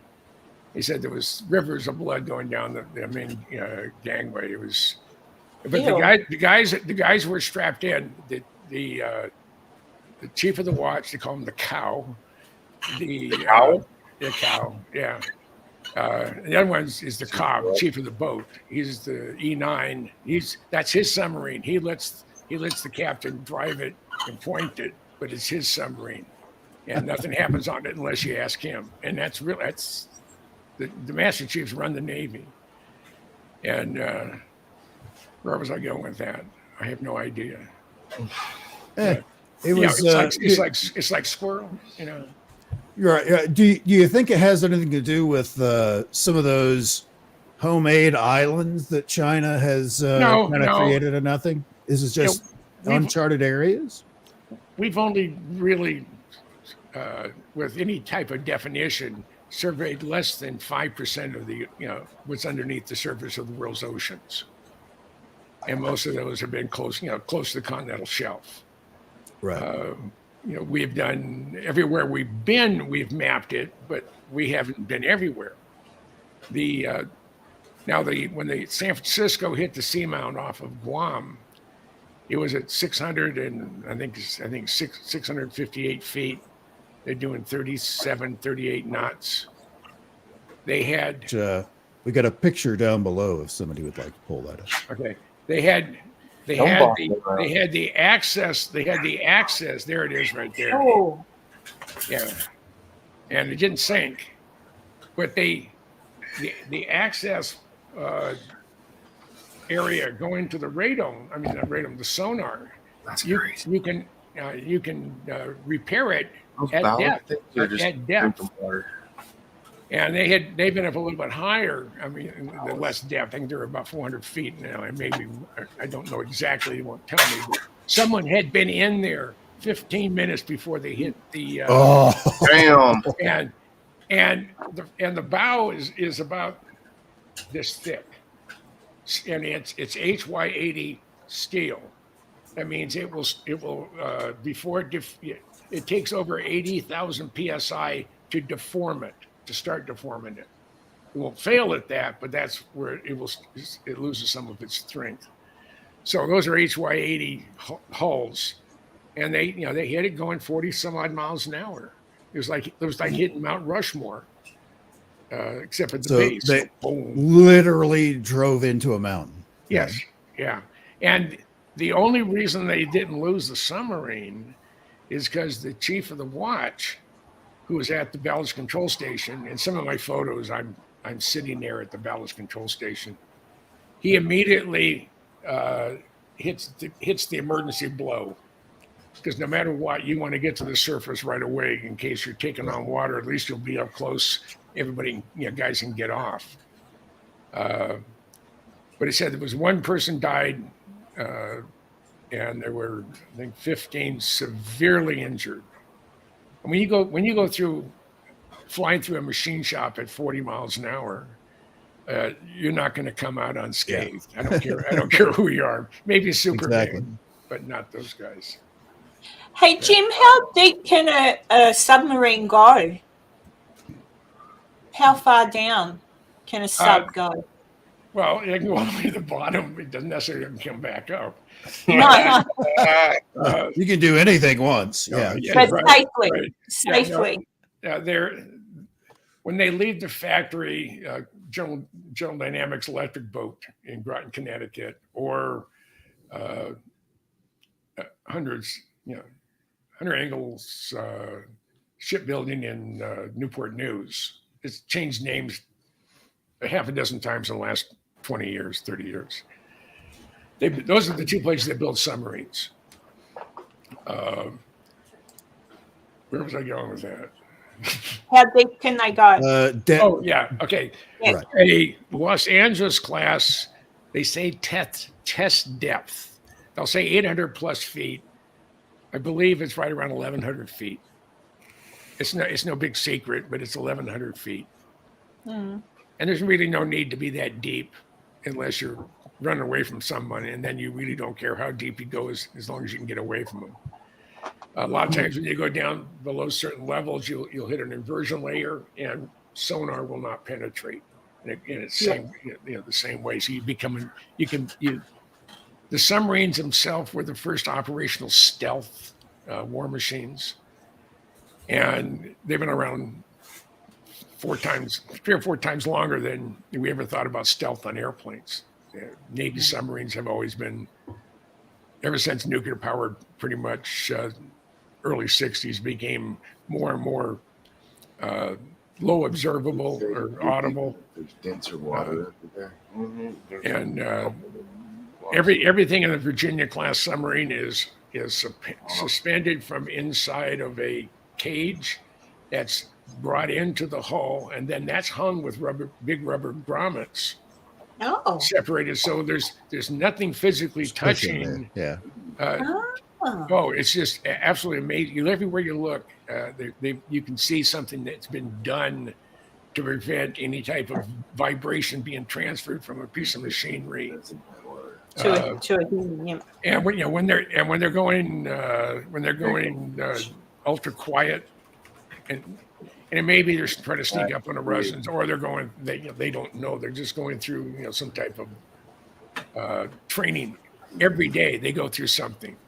They'll go. They're having an emergency action message, and it's a simulate, where maybe it's a real thing. So you don't know when's when. So they have to be able to certify how deep they can go. So that, and the other way you can tell if you get back to port and all your acoustic tiles are all are all caved in, you've gone below test depth. Wow. The pressure down there, I think it doubles every 33 feet. So at 1,000 feet, it's you're way down there, and you're looking at about probably 50,000 pounds per square inch or something like that in that neighborhood. So it really squishes everything down. But the steel they use on is a special steel. It's only made here. It's started out as 4 inches thick. Now with the HY100, they can bring it down to 3 inches. So it lessens the cost. You buy military machines by the pound. Oh. When you design and build a fighter like the F-22, it's about it's $4,000 a pound for the airframe, but it's $40,000 a pound for the software. Cool. Someone's making a killing. Someone is rich. There's millions and millions of lines of code. They've been working on it for 30 years, and it's I don't know. It's the F-22 is not designed for today's world. It was designed for a European theater. We have to deal with. I don't think we have to worry about the former Soviet Union. I think Putin's one of the good guys. I may be wrong, but that's everything I've read, and my gut feeling is good guys. I'm not so sure of, but I don't view them as that much of a threat. No, they're not an enemy. I would agree with you. They're not an enemy. They're certainly. I mean, honestly, they're saying exactly what they were going to do as far as what they're doing now over in that theater, where they're like, "Hey, if you do this, we're moving in," and they went ahead and did it. what do you know? They moved in. Well, that is kind of what he said happened. Oh shit! Like, You have to excuse me for 1 minute. I have to get a little bit more water. I'm dying of thirst. Oh, sure. Take a break, Jim. That's fantastic stuff. I'm going to have to probably head off, guys, because Enzo knows I've been. How many hours, Enzo? The same amount as me. I don't see what the problem is. Because I've got a child that keeps popping. What's the movie we're going to watch? Totally Killer is the movie we're going to watch. Killer. Totally killer. Totally. It's a time travel. I don't know how the girl travels back in time to the 80s. Oh, yes. I've actually heard of it, and I've heard it's actually very good. Yes. So I'm going to watch that with her and have some popcorn and a snack. Okay. Well, have fun. That sounds fun. It was lovely to meet you, Karen. Oh, lovely. Thank you so much for dropping by. I've only sort of seen you all. And Poppa Willy, I can see you. I've been watching. And you'll have to come back on again. Well, thank you. And Jim, when he comes back, tell him I love him. He is gorgeous. Like he is just. I am. Enzo, I tell you, He's a good guy. Oh, well, I was a kid that got sent home from school to watch the moon landing, so I look at everything he talks about, the people he's met, Bob Lazar, all that, and I'm like, what I wouldn't give to just sit and let them talk, Enzo. That'd be an amazing thing, wouldn't it? Me not talk. I could sit there and shut up and let them just talk. I'm going to press F to doubt because I think that may not actually occur. Obviously, you'd be glad to hear what Jim had to say, and you have been, and it's been fantastic. Super happy that you got in and talked to him. Yeah. So when he gets back, tell him Karen from Australia loves him, and if he's in Nevada City in November, I'll buy 2 of his books. Whoa! He'll drive down there for that. And he dinner. will drive down. I'll get 2 of his books. I'll buy him dinner, and I'll put him up in the Silver Queen for the night. There you go. Oh, he's coming. In Nevada, that's not that far. He's on the way. That's an honest offer. But he's on the opposite end of Nevada, is where she's going. And to everybody that I can see in the chat, Maisie, Sasquatch, Donald, thank you. Everyone, thank you. I'm going. I'm not doing a 4 goodbye. Oh, hang on. Here he comes. Should I tell him I love him? Yes, please do. He will get a big kick out of it. He's got to put his earphones on first, I think. Otherwise, he can't hear me. Oh, see? Jim's got to drink first. He's got to drink. Pop their earphones on. There he is. So, Jim, I have to go because I've got a child that wants to watch a movie with me. I just wanted to say I think you're awesome. And I'm a child of the 60s, so I was just telling them I got sent home from school to watch the men land on the moon. It was a big thing, So everything that you do fascinates me. The people that you know fascinate me. And honestly, you guys, and just don't lose the stories. It's important. And if you happen, I just said to them, if you're in Virginia City, Nevada, in any time in the month of November, I'll buy 2 of your books. I'll buy you dinner, and I'll put you up in the Silver Queen for the night. And your wife. And your wife. Yeah, the two. It's too bad you're leaving, Karen, because I was going to ask Jim what he knew about Pine Gap, but you don't want to know about such things. I live here.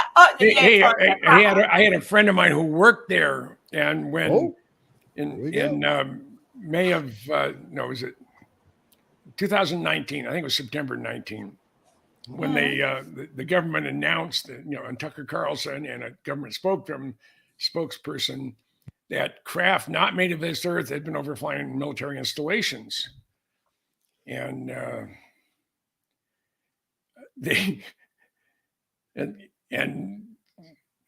was talking to Doc Skinner, and I hadn't met the Cousin Brothers yet, and he was talking to Cousin Brothers, and he the speakerphone, and he says, yeah, there's some guy who lives, I think he lives in Arizona. He used to live in Hawaii, but I think he lives in Arizona now. I said, he supposedly knows how to get a hold of Bob Lazar. And he said, and Doc said, his name wouldn't be Jim Goodall, would it? Oh, yeah, that's the name. Yeah, I said, Well, he's about 3 feet from me. Say hi. So I said, hey, can you get hold of Bob? And I said, I'll call his wife. I mean, she always answers the phone. Bob never does. So I call up Joy and I said, Bob around? And he said, well, he's in the lab. I said, let me go get him. So he got on the phone and has a very distinctive voice. I said, what do you think of what was reported today from Tucker Carlson, the government agent? I said, at first I got all excited, but then I said, nah, I'm waiting for the other shoe to drop. And sure as shit, it didn't happen. You know, another shoe didn't drop. But he's so irritated. And today, I mean, they're going over and they're kissing Gorgeous. But I mean, I don't know if he's credible or not. He seems like he was in a position to know about things. But you know, I met and I spent a lot of time with Michael Herrera there at Dr. Greer's disclosure event. Mm-hmm. Dr. Greer invited me simply for the fact that, you know, Michael Schratz says, you know, I need someone as my backup, you know, to support me. And he said, I said, well, my son's coming that weekend from Minnesota, so I can't make it.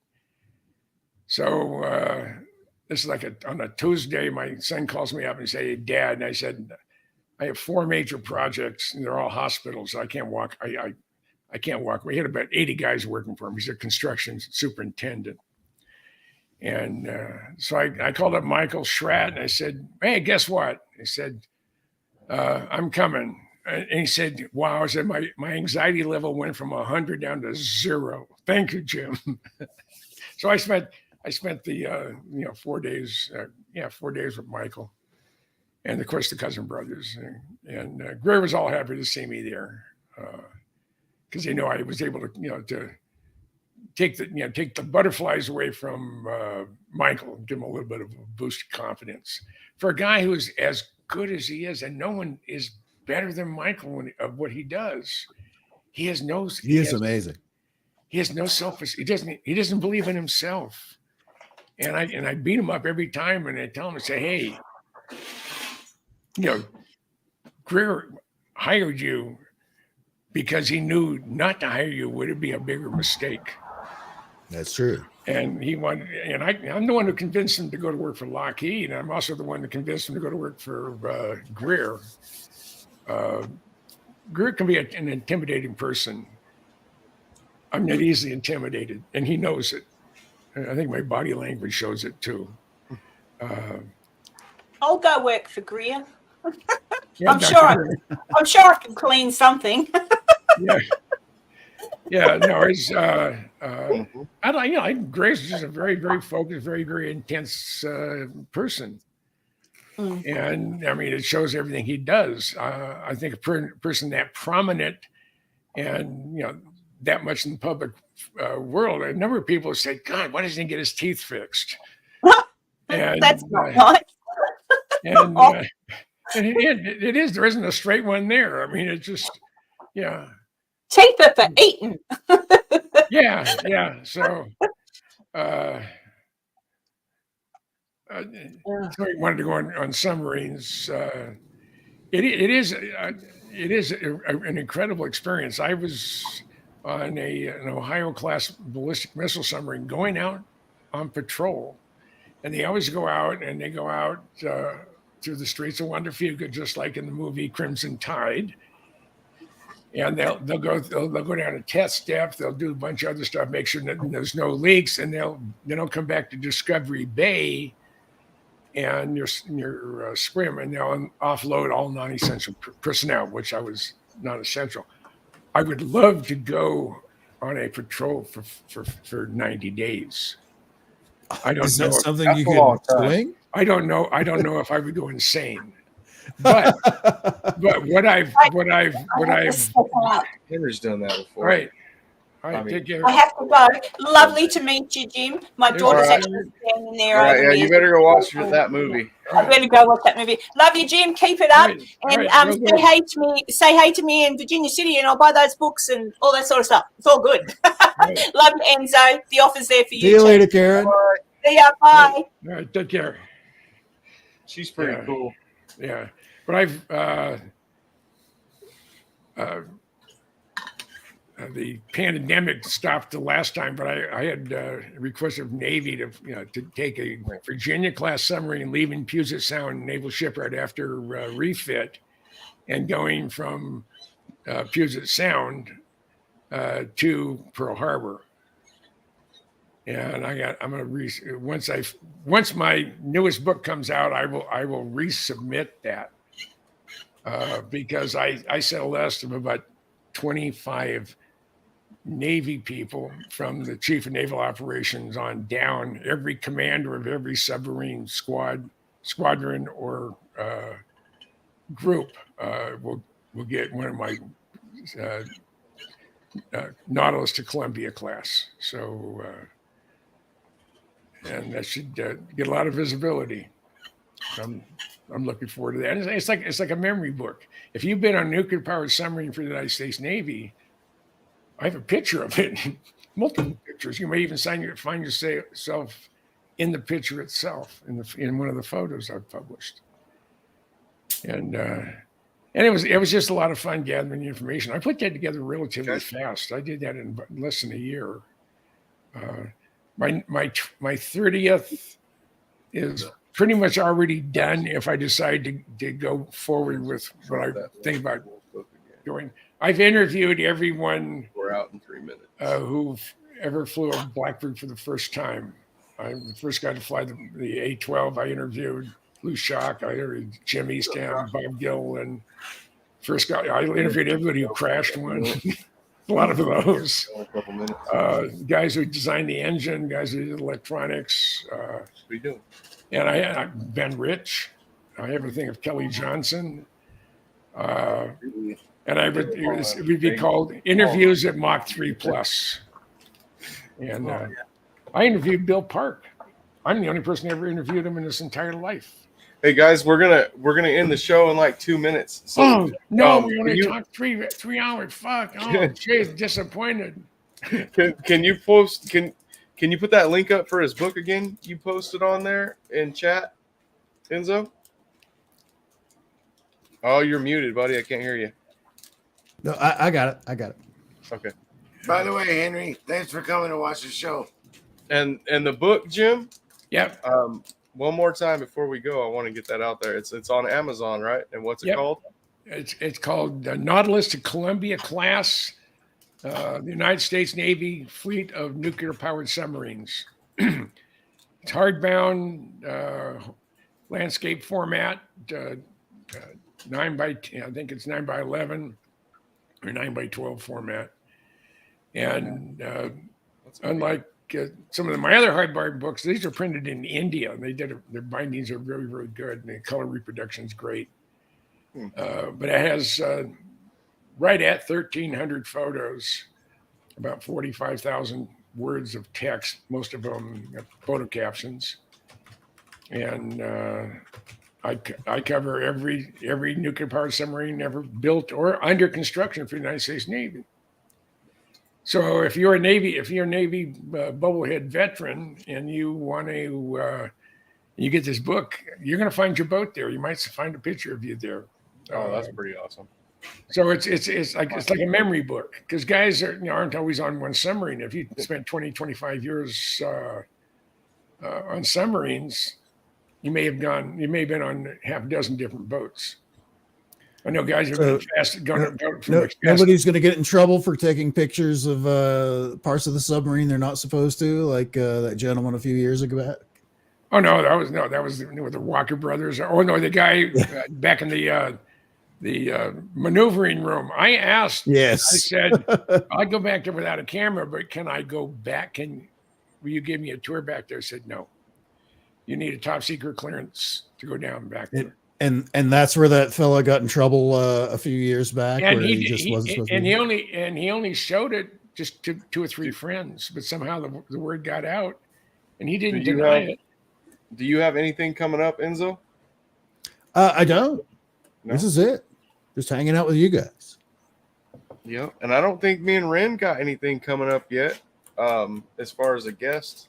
Would you Ren, got crash your anybody car? yet? No guests yet. I'm just still doing what I do out here, by the base. So if you guys want to support that, you can always donate to my Cash App because gas is expensive. So for the people watching, I always appreciate any and all donations that you guys can give because that just means more info for you guys. So that's what I got going on. And other than that, I'm just here for you guys. I'm just here for the show. Thank you. Sounds good to me. And Jim, are you going to be on anyone's shows? Or you're going to do Anthony's show, aren't you? Yeah, tomorrow. I'm going to Belize again. On the I want to hear more about that. Oh, yeah, I like hearing that. We're signing the final documents of rehab, and it turns out it is the largest pyramid in Belize, and it has not been excavated, but the very, very, very top of it was. And we're going to have. You guys are going to be breaking ground then. I got to raise $2 million. So. Oh well. I sort of tentatively have anywhere between $250,000 and $350,000, and I got the guy who is my money guy is in the Ukraine and has been for about 4 months, and I haven't been able to get a hold of him. Why? It seems like he's something else is going on. He's there. a principal of the U.S. Ukraine associations. It's out of Dallas, I think. And It's always Dallas. Yeah, it's always Dallas. Yeah. I think I'm gonna close it down, guys, but we can still hang out in the back. Okay. Because I gotta go. I've been talking for 3 hours. I did more talking than anybody. Yeah, but that's why we bring you on here. We love this okay. Hey, is that really that shocking, Jim? I mean, come on now. No, I guess now. Darn, I guess not. You all have a all right. You guys. You know I have a list of questions that will just keep you on that treadmill. So. Yeah, and I have more for later, so we're gonna have to do this again because I have questions too. Jim's got to come back. I have behind the scene questions, so I gotta get you. Okay, We'll definitely have this you have whole my. panel I gave you back my in card, didn't I? Way back. Yes, Okay. way back when, yeah. Okay, it hasn't still the same. It hasn't changed. So you can call me or email me. Or, okay, I can always ask Sunny too. Yeah. I Yeah. love you guys. Yeah. All right. Y'all take care. Have a good one. Adios. Always a pleasure. Sunny, Thank you, Jim. Always fun, Sunny. Bye. Enzo was Yep, one of it's my always friends. good It was times, great. man. And everybody else who left. You all take care. All right, man. Peace out. Bye-bye. I'll talk to you soon. Have a good night, everyone. That was fun. Good show. Good show. Man, that was great. Thanks for letting me come on I'm so sad late. that I missed part of it, the whole first half. You can just jump in whenever. Remember, you don't even need a link now. You just get on I'm screen. gonna have to rewind and watch the beginning part that I missed. Same. Well, okay, guys. I'm going to end this, and then we can still hang out. We don't have to go nowhere just yet. I got to run to the store. That's about it, though. Okay. Thank you, everyone in chat. And who was the gentleman telling me his story and asking Jim about UFOs? Oh. I think it was Misha. Yep. Misha Graysky? Yes. I think he'll get, hopefully gets a hold of me, and maybe we'll get him on the show. Yeah, Ren? We'll talk to him. Sounds like a plan. Yeah, because he sounds like he's good. seen some stuff and some things, and we'll talk to him about that stuff. Okay. But all right, guys, everybody, thank you for coming. Jeanette, Cass, all the regulars, thank you for hanging out, all the new people. If you are new, remember to hit that like and subscribe button. My subscribers are falling off because I stopped doing shows for a while I was hunting, and I'm losing subscribers. Bye now. You're having one-on-ones with Bigfoot out in the wilderness, so Yeah, that's kind of I the know. I'll trade subscribers for my wood time. I love being out in the woods. Sonny does like his wood. That's right. All different kinds of it. It's coming at you all different ways. All right, guys. Peace out, y'all. We'll see you next time. Next Friday, at least. We'll try to do a show. Actually, I'm going to do another one before Friday. I'm going to try to do 2 shows. What? A week. I might do a early show. Yeah. 2 this Monday. Yeah, we're going to have to do like a morning show type thing. Morning show? Yep, we got to get something on in the earlier hours for during the week, not on Fridays. That's just going to be a during the week thing. That's right. We believe in slovenly Fridays. It's But yeah, okay, guys, I'm gonna go ahead and end it now. Sorry, I'm still stuck on reading the chat. All right, guys, peace out, everybody. only do this so many times, Sonny. Yeah. Good night, Joe.